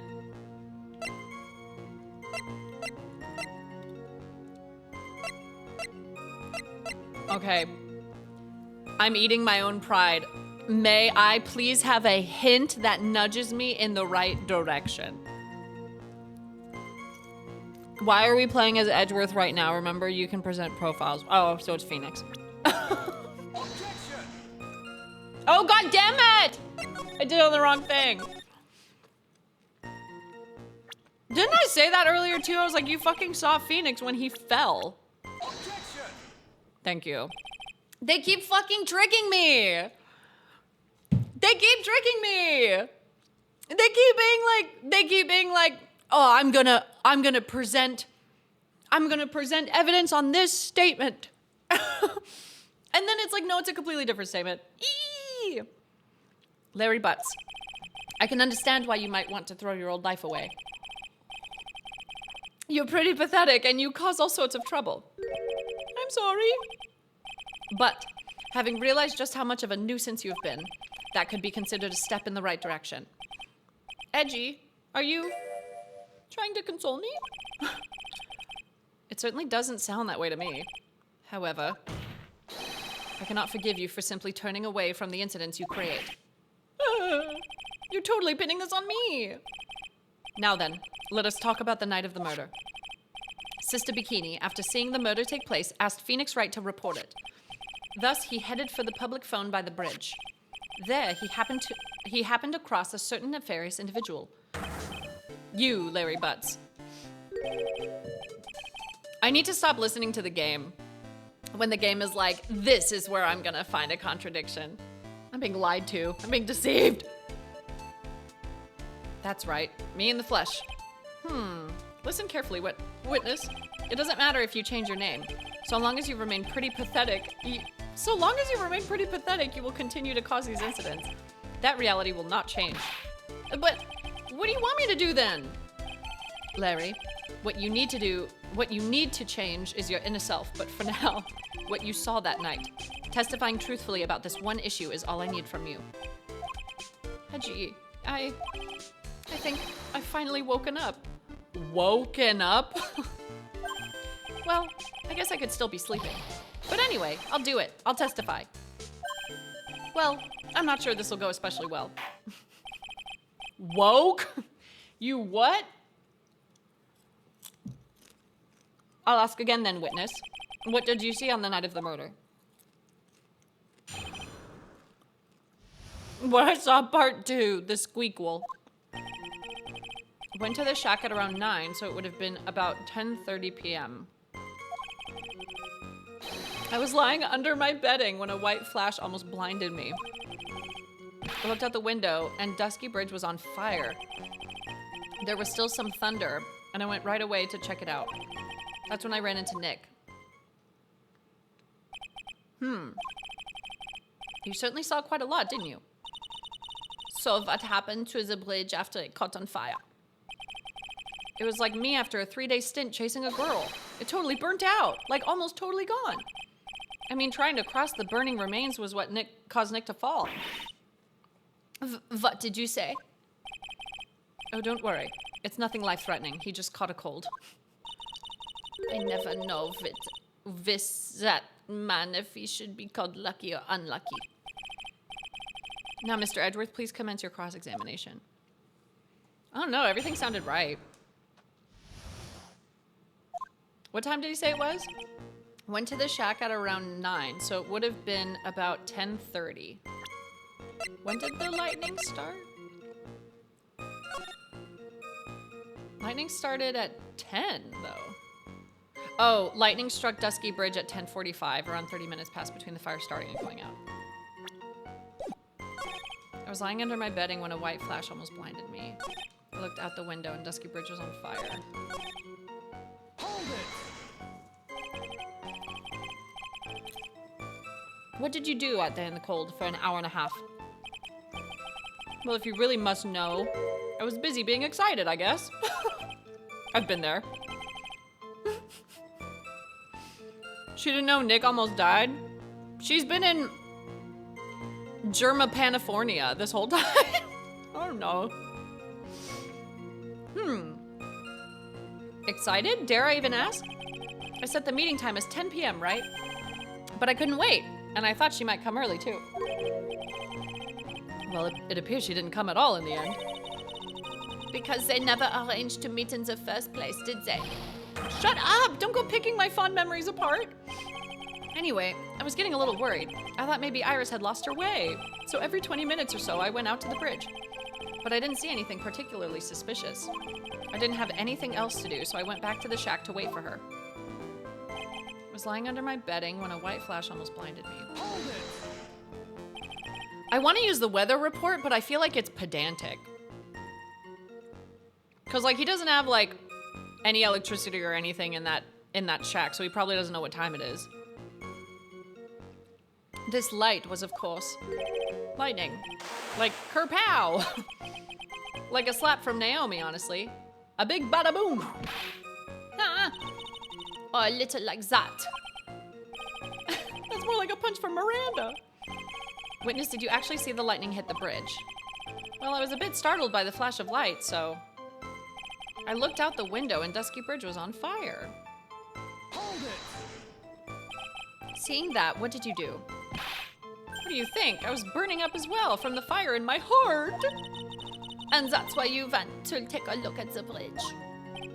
Well, to be honest, it was freezing cold, so at first I thought, forget it, I'm not leaving my covers. But it had pretty much stopped snowing, so I don't know, I changed my mind. I'm not sure I care for the forget it attitude you had at first, Witness. I've done that when there's earthquakes. Like if there's earthquakes in the middle of the night and I'm in bed, I'll be like, is this one I should actually get up for, or can I just wait this out in bed? It's so bad. It's so bad. When you grow up in LA, they happen all the time. There's so many earthquakes that eventually you're just like, should I just, you're like shaking in bed and you're like, maybe I just wait this one out. There was still some thunder, but I went right away to check it out. There was still some thunder. But I went right away to check it out. Lightning 10 to approximately 11. Lightning struck Dusky Bridge at 10:45. Oh, it doesn't say anything about thunder. Hold it! You said right away, but exactly how long after the strike was that? The lightning fell and then the bridge caught on fire. Maybe around 5 minutes? Doesn't that mean that the lightning didn't strike because when you hear thunder, that's like, and then like the seconds in between, that's how far away it strikes or something like that. What is that? Where it's like you see lightning and then you hear the thunder in seconds how many miles away it was. Something like that. I mean, I suddenly thought, gotta go check this out. How far is this small shack you were in from the bridge? Sound travels slower than... Yeah! So what the fuck, Larry? Hold on. Well, it had pretty much stopped snowing. I guess about a 5-minute walk? And how did Dusky Bridge look when you got there? Like I had recovered a piece of my childhood. I mean, not even the bonfires kids make during school camping trips can compare. Well, should I press him for a little more? Yes? Why? Well, I would assume he didn't call anyone because he met up with Nick and he got distracted. Didn't he say why he went to the bridge? So you suddenly thought to check out the bridge. Does this mean that you initially had no intention of doing so? Well, yeah, I guess it does. It was really cold. I didn't really want to go out there. I If that's the case, why did you change your mind? I would really like to hear your reasoning. In which case, please give the testimony to that effect. My reasoning? Okay, reasoning, is it? I thought I'd never get another chance to see something so big burning. What the fuck? This guy is so weird. He's so weird. Hold it! So you decided to go and see what was happening. That's right. We're talking about a massive suspension bridge burning to high heaven. It's not something you see every day. A real specule. Like, really special. Can we really trust a witness who is unable to pronounce spectacle? Life seems to love hitting this poor witness below the belt. Well, my motto is to hit life back as hard as I can.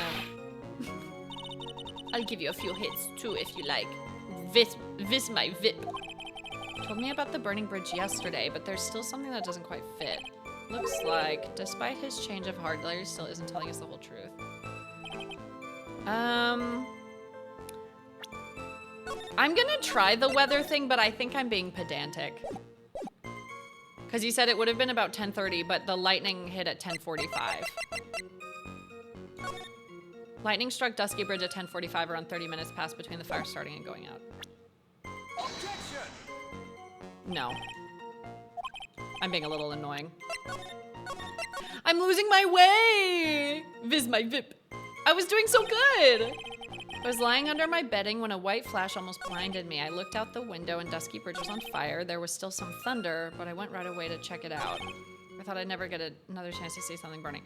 Can I press him on this again and choose the other one? Right away, but exactly how long was the strike after that? Lightning fell, and then my bridge caught on the bridge caught on fire, maybe around 5 minutes.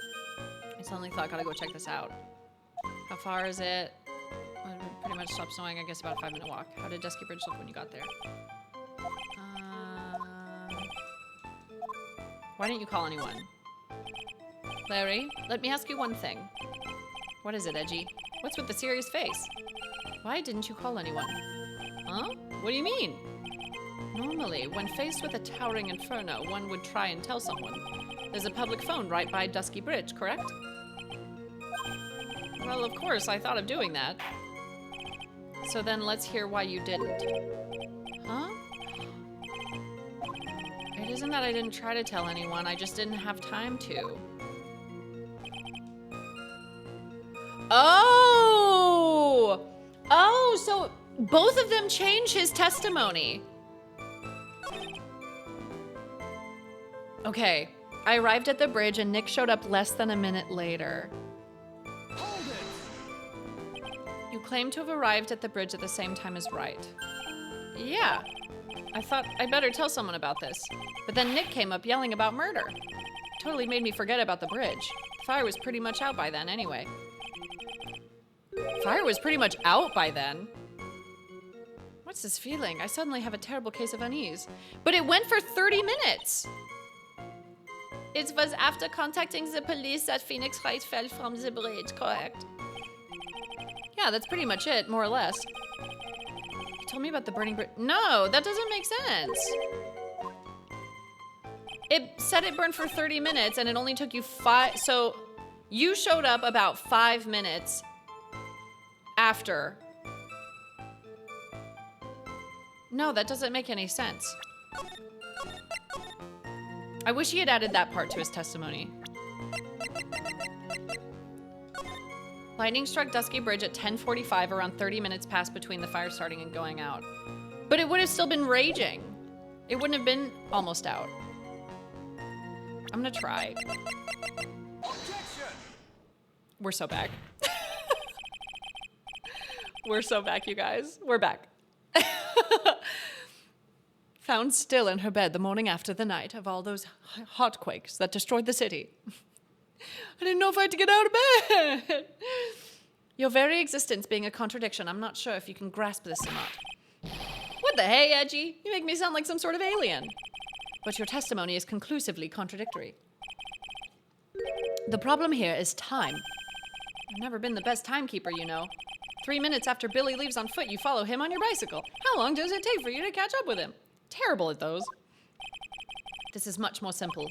You saw the lightning strike Dusky Bridge and immediately went to see what had happened. Is this correct? Yeah, well, I wasted about 5 minutes first, but more or less. I have the weather data from the night of the murder here. According to this, the lightning fell at 10:45 p.m. You say it takes less than 5 minutes from the shack to Dusky to less than 5. It takes less than 5 minutes from the shack to Dusky Bridge, meaning you probably got there at around 11 p.m. That all sounds about right, I guess. And then Nick showed up and did his falling act. That is impossible. What do you mean? 11 p.m. is when the... Oh. That's not why I chose that. We're not back. We're just very lucky. We're just very lucky. 11 p.m. is when the murder occurred at Hazakura Temple. Thus, Wright was still there in the courtyard. There is no way that Larry could have encountered him at Dusky Bridge at that time. No, we're back. This me when I cope. Me when I cope. Excuse me. I have an objection. You do? Edgy, how many times do I have to say this? I'm not Larry. I'm Laurice Donim. It has not been proven that the murder occurred at 11 p.m. The sister only said around 11. In which case, it could have been earlier than that. Watch your footing there, Miss Franziska von Karma. The slope ahead is slippery. For there is still no way that Wright could have been at Dusky Bridge at 11 p.m. And why not? It takes 15 minutes there. It takes 15 minutes to get there. Task failed successfully. It is clearly written here in the weather data report. It took around 30 minutes for the bridge to burn out. Oh, they did use my logic. They did use my logic. We're back. Therefore, the bridge must have been burning until at least 11:15 p.m. Which means what exactly? Wright did not see the bridge while it was being consumed by the flames that night. In fact, he did not arrive on the scene until after the flames had died down. Are we back? I'm confused. This whole stream has been like the game taking the long way and Avery taking the shortcut to the same point. It happens a lot when I play this where I'm like, oh, this is clearly the answer, but I got way too ahead of myself and I had to do like 5 other things first to get there. Larry, you arrived at the bridge at 11 p.m., but Wright did not make it there until at least 11:15. I suggest you stop hiding things and just tell us the whole truth. Now then, what happened during these missing 15 minutes? I feel like I just got brutally woken up by toilet splashback. That is so specific. Larry, what the hell? I guess I was still sleeping after all. Haha, pinch me. Dude. So there was a missing 15 minutes prior to meeting Phoenix Wright. I hardly see that as much of a problem. Yeah, not much of a problem at all. Really? The bridge is burning before your eyes and there's a phone right next to it. Why then did you not report the accident? Yes, witness, why didn't you? Were you there simply to watch the bridge burn? And therein lies the problem. For even after the bridge had burnt out, he was still there, staring into space. This witness didn't even attempt to fulfill his civic duty. That's what it sounds like. But this is Larry we're talking about, and even he is incapable of being so stupid. Which means there has to be a reason for his inaction. Edgy. I think it's about time I got serious with you, dude. Just as I thought. You've been playing with us all this time. Listen, I'm gonna tell you everything. Are you sure you want to hear it all? He was jorking it. Jorking it to the bridge. Yes. I may really say it this time. Everything. Then say it. Very well. I have a terribly bad feeling about this. However, let's have the witness finally give us the whole truth. Now, for the 15-minute gap, what were you doing, witness? Popcorn gets cold way too fast. This is going to be the policy that I run my presidential campaign on when I'm 35. Popcorn gets cold too fast. And it's really annoying, actually. I'm a donim. I'm an artist. What do you think I was doing? Sketching in front of the bridge. I was whipped up into a frenzy of art. The shock and awe that I was feeling, I transferred it all directly onto the page. Before I realized it, the flames had gone out and then he came running up. So show us the art. I suppose artists can be strange folk. That's right, I'm willing to sacrifice everything in order to draw the perfect sketch. Including the truth from the sound of it. Mr. Edgeworth, has this removed the last of your doubts? Not at all, Your Honor. One very large doubt still remains. And what would that be? This is a surprisingly believable story, especially considering the source. So why did he think he needed to hide it from us until now? I intend to drag the reason out of him. You'll regret this, Edgy. What the fuck? Why is he threatening me? Yeah, sure, Jan, sketching. And by sketching, let's just say I meant my peanuts. Okay, first of all, I want to ask him if he has the photo. Sketching in front of the bridge, I was whipped up into a frenzy. Show us the art. Sketching the burning bridge. The burning bridge and everything that came with it. What? Came with it? You want to hear this from my lips, do you, Edgy? You'll regret this. That sketch... Enough. Just take that ridiculous sketch of yours out already, witness. What are you talking about? I don't know what you mean. That does indeed appear to be the fastest solution. I'll leave it to you, Mr. Edgeworth. What should I do? I've got a terrible feeling that the instant this sketch is revealed... Say less, I'll save. I'll save. The entire world may be changed by what is depicted there. Yeah, look at the sketch! I saved, it's fine. It's Pearl. It's Pearl with a fucking can of gasoline and a Zippo lighter. Larry, I wonder if you could show us your sketch, please. Well, even I couldn't have imagined it'd turn out like this. Why is he going serial killer mode? Imagined what? That Laurie Stonem's debut would take place here today, like this. Ouch! Show it, now. Okay, but steel yourselves. This. Why is there a woman flying over the bridge? What the hell?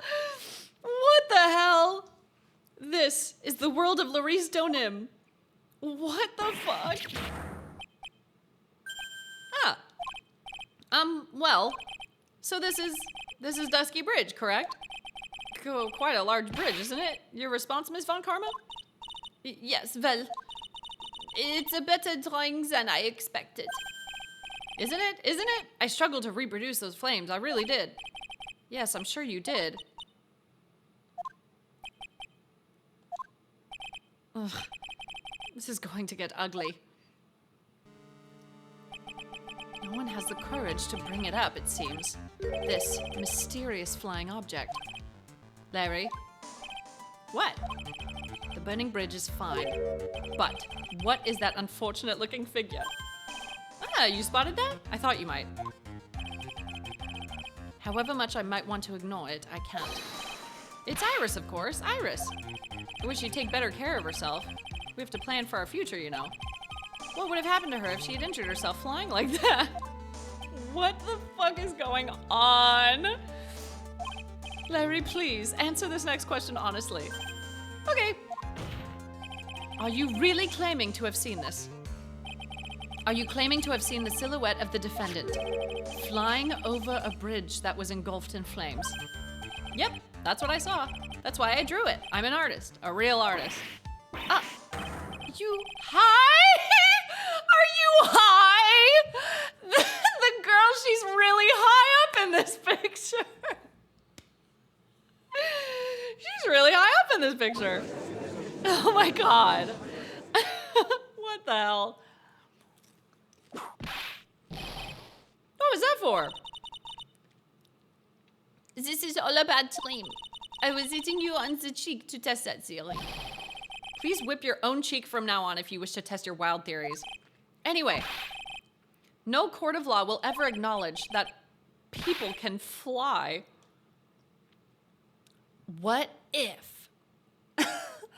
What if she drove her snowmobile? She drove that snowmobile so quickly into the fucking boulder and went flying off of it to get across to the other side. Oh, but then she'd still be over there. Never mind. My theory doesn't hold up in court. Actually, there is some precedent for this. She was flying pretty high, my sweet Iris. She was about 30 feet above the bridge, at least. It was really something to see. This has to be some kind of mistake. Mr. Edgeworth, please bring the witness back down to earth. What? Me? This witness is your friend, is he not? Accessory to foolishness, Mas Edgeworth. Let's get back to the cross-examination, by force if necessary. Mr. Edgeworth, I expect you to expose the obvious contradiction here. Yes, Your Honor. She wouldn't have been flying if she committed the murder. But how can I say that as her defense attorney and be like, no, she wasn't flying. She was busy murdering that lady. Like, it was ragdoll physics. You don't get it. You people have never played GTA and it shows. Looks like I've got another reason to remember this moron. Well, what did you think of my debut piece? Get that thing away from me. Horrible sketch of what he saw the night of the crime. Now hurry up and cross-examine him. Okay. Oh! Her white hood fluttering! She wasn't fucking wearing one! She wasn't wearing one! I don't think so, you dumb bitch. Objection! Larry, what did you really see that night? Not that I particularly care. In your position, that's just being irresponsible. I drew exactly what I saw. Also, you can see her hair in it. Snipe that contradiction. Because we've gone over it like 4 times that she wasn't wearing a hood. I'll give you a whole $1 that it's the truth. If that is truly the case, then there is one thing that we can say for certain. I'm a $1 richer. What might that be? That the person who flew over the bridge could not have been the defendant, Iris. What? What do you mean? I don't understand. A foolhardy folly of a foolish statement by an equally foolishly foolhardy fool. How exactly can you make this claim? Tell us, Larry. According to this picture, the individual whom you say you saw was wearing a hood, correct? Well, of course she was. That rundown shack is quite a way up from the bridge. The hood is what told me that this floating angel was my Iris. The hood is my darling Iris. My Iris is my darling hood. And Iris is my darling hood. It seems there are bigger fools in this world than the one at the defense's bench. Larry, there's something you need to be made aware of. On the night of the murder, Iris wasn't wearing her hood. She had given it to Wright as a gift. Are you going to change your story now? Perhaps suggest it was Wright who took flight? Flight, Wright? What are you talking about? I think you understand what I mean just fine. Why? Why did Nick have Iris's hood? Oh, he's jealous! He's jealous! What? Edgy, what's going on with Iris and Nick? What, you, Nick? You dog! We just ruined his day. I do believe that this unbelievably mysterious sketch is destined to disappear, discredited and discarded, straight into the garbage.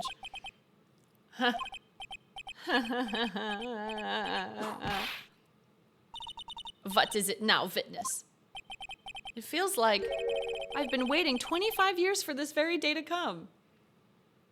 He's gonna blow up the courthouse. Well, you see, Larry, Nick and Iris get sloppy every night. Sorry you had to find out this way. They're actually expecting. Edgy, today's the day I get to completely stupefy you. What? What is the meaning of your outburst, witness? I hate to have to do this, but I have some definitive evidence. Definitive evidence? Iris did indeed come flying over the burning bridge, and I, Laurice Donim, shall prove it. Okay. I didn't expect to ask this again, but we shall be needing your testimony again. Tell us anything you know concerning the defendant as depicted in this sketch. Show us your evidence that this nightmare was actually a reality. Oh, he's gonna say that she used her like spiritual power to fly or whatever, but she has none. She's already told us she doesn't have any. Hope you're ready, Edgy, because I'm gonna feed you a whopping serving of pain. You've been serving us a whopping serving of pain this whole time, trust me. Proof that Iris flew.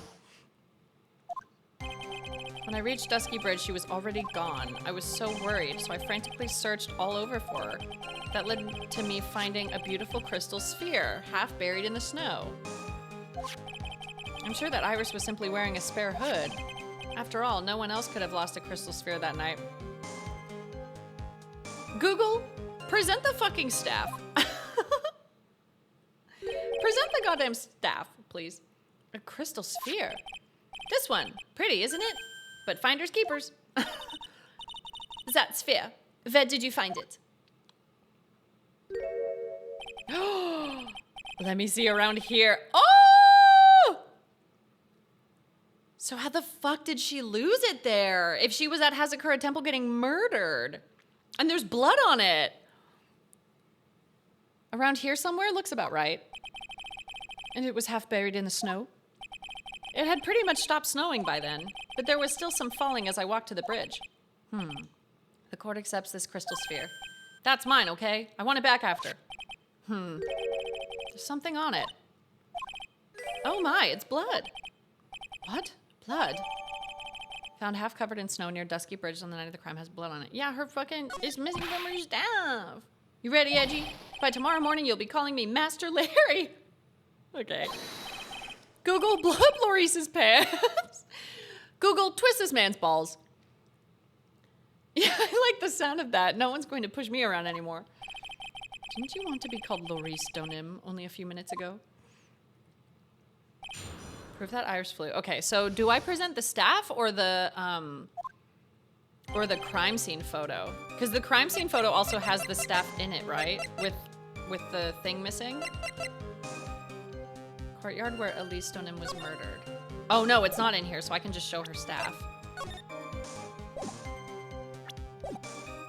She was already gone. I was worried, so I frankly that led me to finding a beautiful crystal sphere.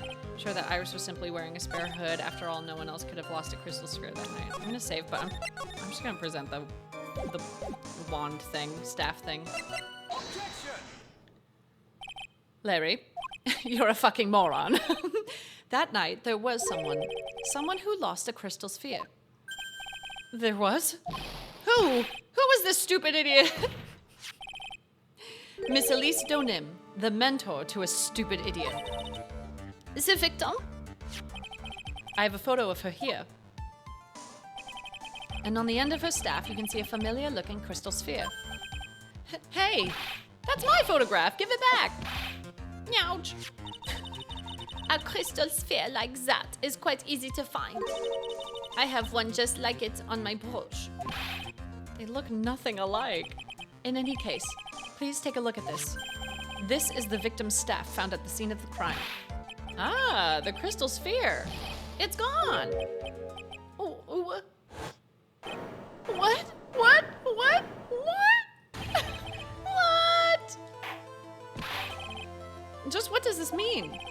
If anyone jumped or flew across the bridge that night, it certainly was not Iris. After all, she was not wearing her hood. More importantly, the crystal sphere found at the landing site was not hers either.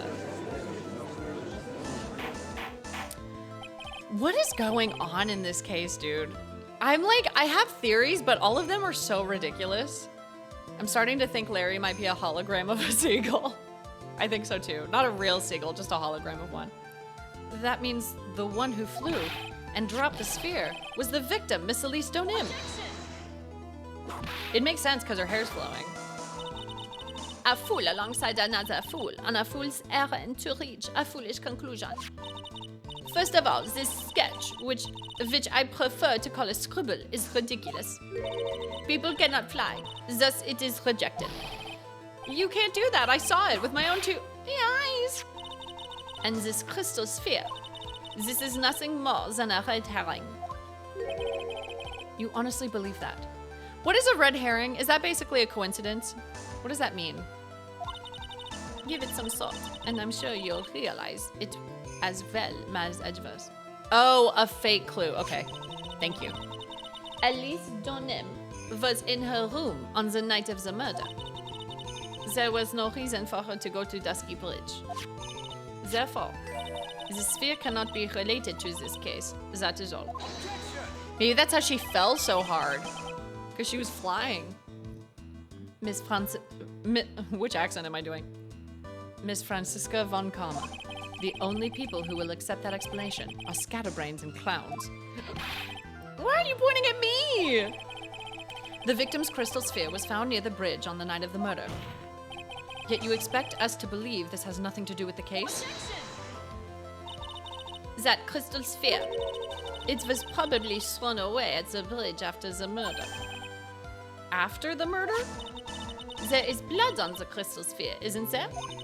This naturally suggests it was thrown away after the murder took place. The killer placed it there to throw the investigation off the scent. It is so hard. It is so hard to do this accent. Which is the exact same reason that he drew that ridiculous sketch. I want coffee. What? You mean I'm the killer? No way! All joking aside, just when did this crystal sphere appear near the foot of the bridge? Unless this can be proven in some way, I refuse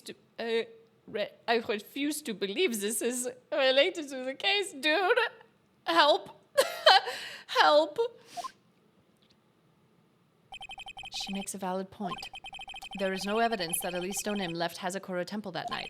However, if somehow this crystal sphere can be proven to have been dropped before the victim was killed, then this case is going to transform into something else entirely. Your response, Mr. Edward. I want your final opinion on the disposition of this crystal sphere. If it is not related to the case, then the witness who you called will have been nothing more than a monumental waste of time. Prepare yourself for some very appropriate punishment, Maz Edvos. The blood hasn't been tested.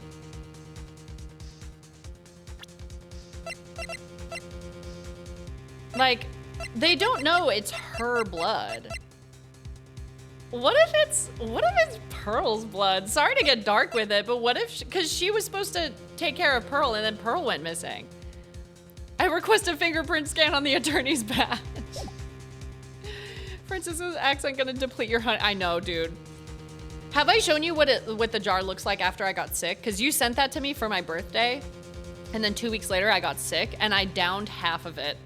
Half of that whole jar, just in the week that I was sick. It's insane. I'll show you in a second. Can I prove it?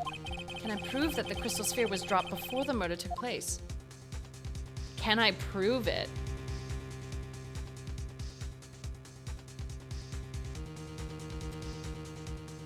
He said that snow was still falling when he got up there.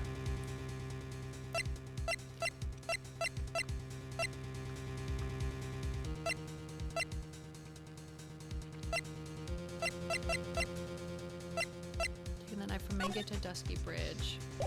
Oh God. I feel like this is a trick question. I feel like the answer is no.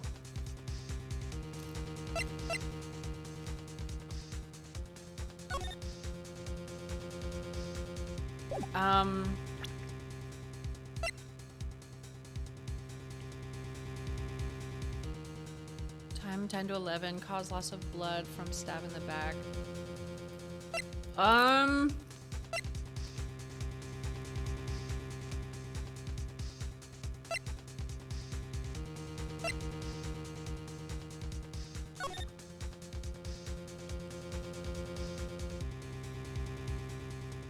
I don't think I can. I'm gonna say no and see what happens. Because I don't think I can.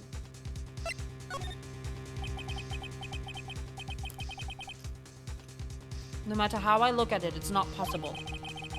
It is certainly strange that the crystal sphere was found near the bridge, but perhaps it is just a curveball from the killer.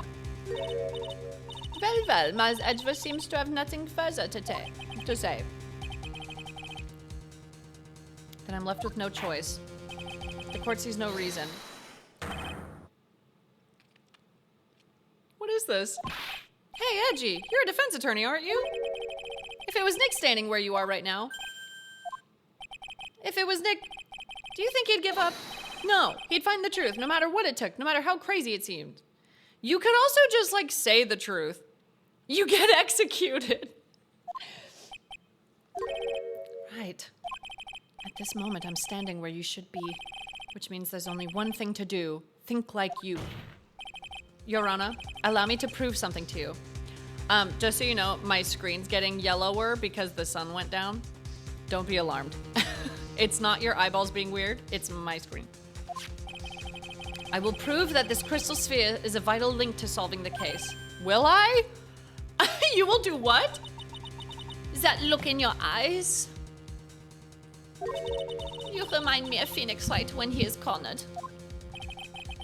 That should come as no surprise, because right now I am Phoenix Wright, and I am indeed cornered. I order you to present your evidence, Mr. Edgeworth. Evidence that proves that the crystal sphere was indeed dropped before the murder.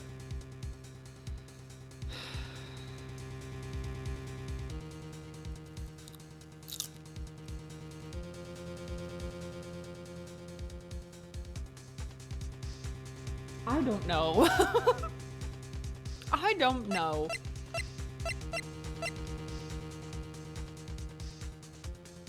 Has her fingerprints on it. I feel like it's something to do with the snowfall.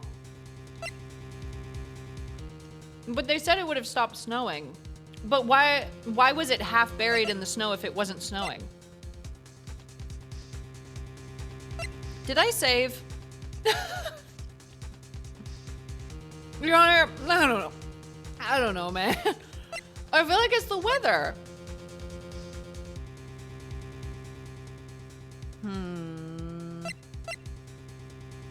Dude, I don't know.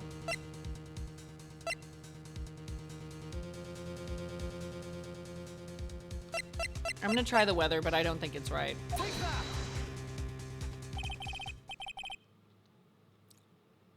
No, right. Your response, Miss Von Karma? Birds of a feather flock together. Are you familiar with this phrase? Miles Edgeworth. I think one such bird is calling for its fellow now. Go, go, Edgy, do it, prove it. Win, win, win. He's cheering. It's as though I'm listening to the ominous calls of ravens. Okay, hold on.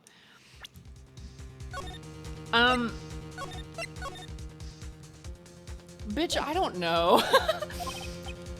Mr. Edgeworth, what will you do from here? One more chance, Your Honor. I can't turn back after coming all this way. The time of the murder and when the crystal sphere was dropped. I need to find proof that the latter happened first. Bestie, I know. We need an emo for dying of wrong. That's dies of wasabi, I think. Evidence that proves that the crystal sphere was indeed dropped before the... Bitch. Dude, I really don't know.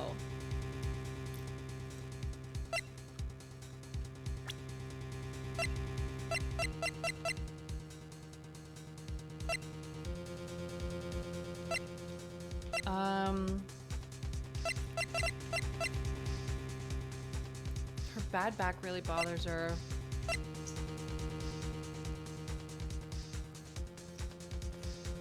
Could it be Pearl?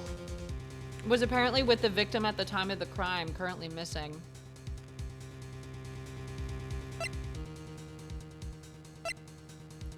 I'm gonna, well, no, they said evidence, not like a person.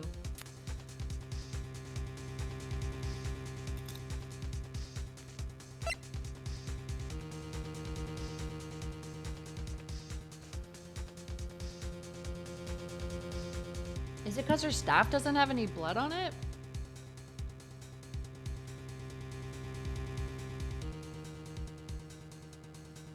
Wouldn't it need to have someone else's fingerprints on it if they removed the sphere?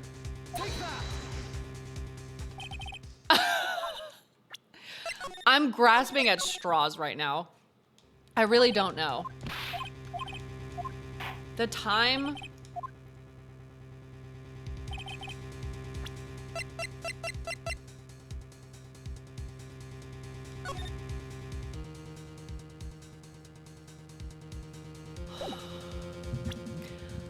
My evidence is it is extremely illegal for the prosecutor to whip people. Nobody seems to care though, so it's fine. I'm gonna try one more piece of evidence and then I'll ask for a hint.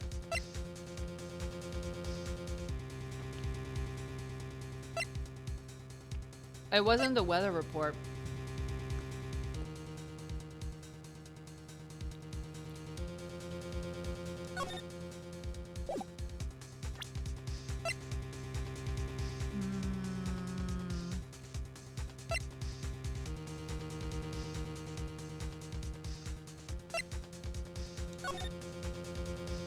I really don't know.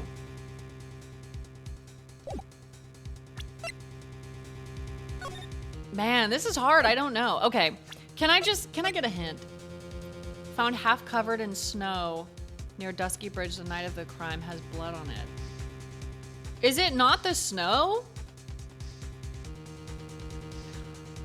I tried the weather report. The weather report didn't work. It's the snow. I tried to say that, but they said it wasn't the weather report.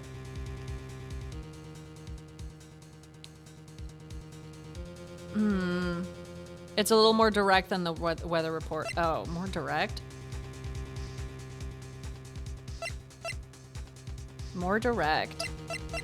Found half covered in snow. Is it the photo of the tracks, maybe? Because this is what initially proved the time of the snowfall anyway. Oh, Jesus Christ. Bitch.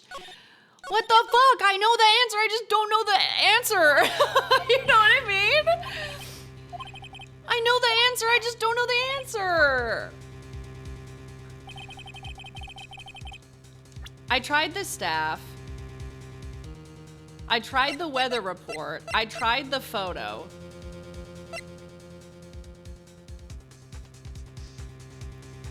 It's not the fucking sphere itself, is it? I don't have to present the crystal sphere itself. Take that.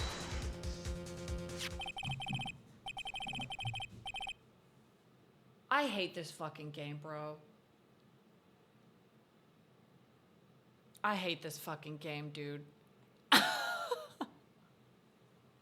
First try! Why the fuck would I present the sphere in a question about the sphere? Oh my God. I'm gonna jump off a bridge. This crystal sphere, it was half buried in the snow, correct? That's right. If it hadn't stopped snowing, then it would have been game over. The snow would have totally covered it. That's all I needed to hear from you, Larry. Your testimony makes one thing quite clear. What? When the crystal sphere was dropped, it was snowing, even if it was ever so slightly. I'm gonna commit a phoenix. It's a weird thing when it comes back to the evidence description, even though it doesn't make sense. It's hard, man. They're very technical about it. I feel like the weather report should have also worked. But I'm just being biased and full of myself, I think. But I do feel like the weather report should have been another one that worked. But what do I know? Snowing. On the other hand, let us look at the scene of the murder. As proven earlier today, there is no snow on the victim's body. Ah. Therefore, the crystal sphere must have been dropped before the murder. What? Let it be known that I referenced the snow first, okay? Let it be known to literally no one that I referenced the snow first. I just didn't know the right thing to present, okay? On the night of the murder, the victim did indeed go to Dusky Bridge.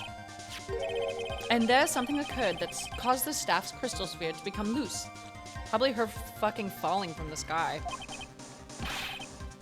What could that have been? This sphere, there is some blood on it, isn't there? Allow me to raise a certain possibility at this junction. The real crime scene was near the foot of Dusky Bridge. The murder didn't take place in the Hazakura Temple courtyard?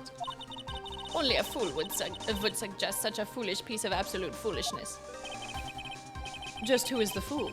And which part is so foolish, Miss Von Karma? Have you been paying any attention this whole time, Mars Edgeverse? The sister saw everything. She saw the victim being killed by the defendant in the Hazakura Temple courtyard. She just said she saw her pulling it out, not actually stabbing her. That's not exactly true, now is it? To put it more precisely, what she saw was the murder weapon being removed from the victim's body. That's the same thing! No, it isn't. You said it yourself. Very little blood is actually lost at the moment of a blade insertion. If you want to talk about when the most blood would be lost from a body, that would be when the blade is removed. If that statement is the truth, then Dusky Bridge could very easily be the scene of the murder. The murder weapon was not removed, thus there was no bleeding. You are forgetting one vital thing, Mars Edgeverse. Oh, she's cracking. She's cracking. Elise Donim's body was found in Hazakura Temple. On foot, it takes 15 minutes to travel from Dusky Bridge to Hazakura Temple. You mean to suggest someone carried the body all that way? Well, they took the fucking snowmobile! She's crashing out. I've made it this far. The only place to take this is to the end. I just need to prove that my version of the events is also perfectly plausible. Okay, so save. Save my game. Yeah, they took the fucking snowmobile. Because they took it to the gate and then took her to the main thing. Now, if the defense is ready, the court would like to have an explanation. Please show us the method by which the victim's body was carried to Hazakura Temple. Yeah! Yeah! Oh, thank God. Oh, thank God. I couldn't do another thing where I didn't know what to do. On that snowy night, there's one way that a body could have been moved. The snowmobile. As we know, the snowmobile was used that night. It was explained as having been used to dispose of the murder weapon, but it could also have been used to carry a body. Yeah! Order! This is completely unacceptable, Mars Edgeverse.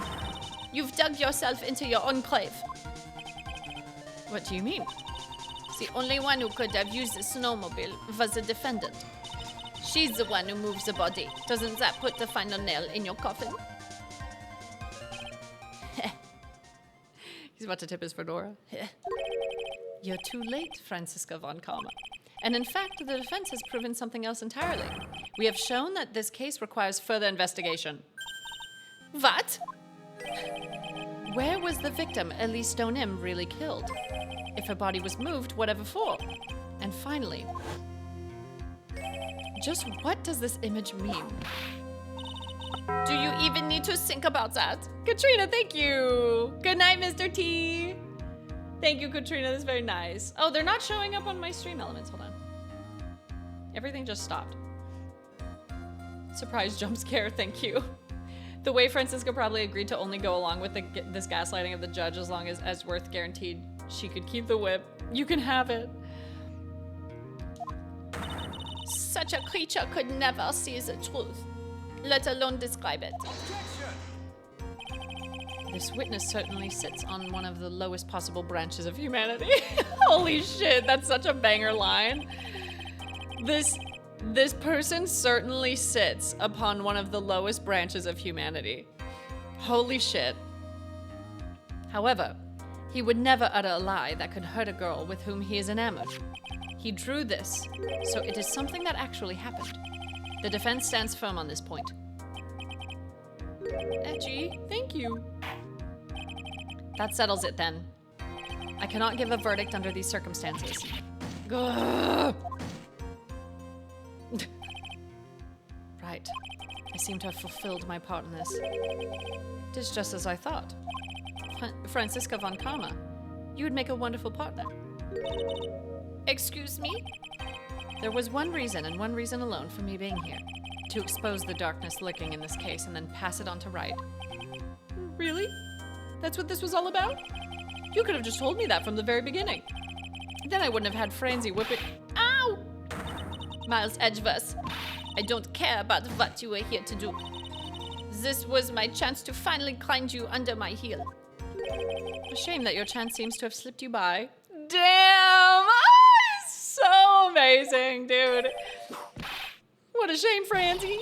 This is all your fault. Such a terrible witness. Oh, oh, oh, oh, oh, oh, oh, oh, oh.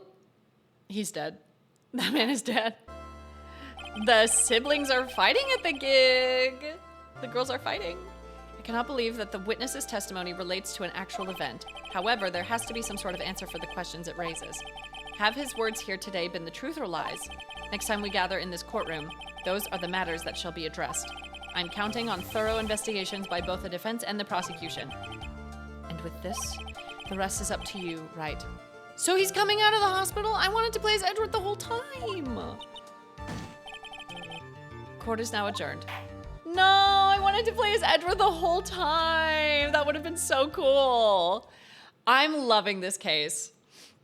I think when we play this again, we'll do the same thing where we play the whole investigation and the whole trial. I think I'm gonna do that again because I'm locked in, dude. This is really good. Edgeworth will still be around. Girl, he better. Girl, he better. What do you mean Phoenix only needed like a day in the hospital and now he's fine? I know we gotta play Phoenix, but come on, it's Edgeworth. That was a great way to start the case though, them being like, yeah, Edgeworth's taking over and you're Edgeworth.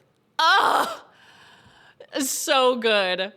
Yeah, this one's hard, which I guess I'm not surprised by because the last case in every game is always really hard. But yeah, I like struggled with a few parts of it. So we'll see how tomorrow goes. Or not tomorrow, the next time we play.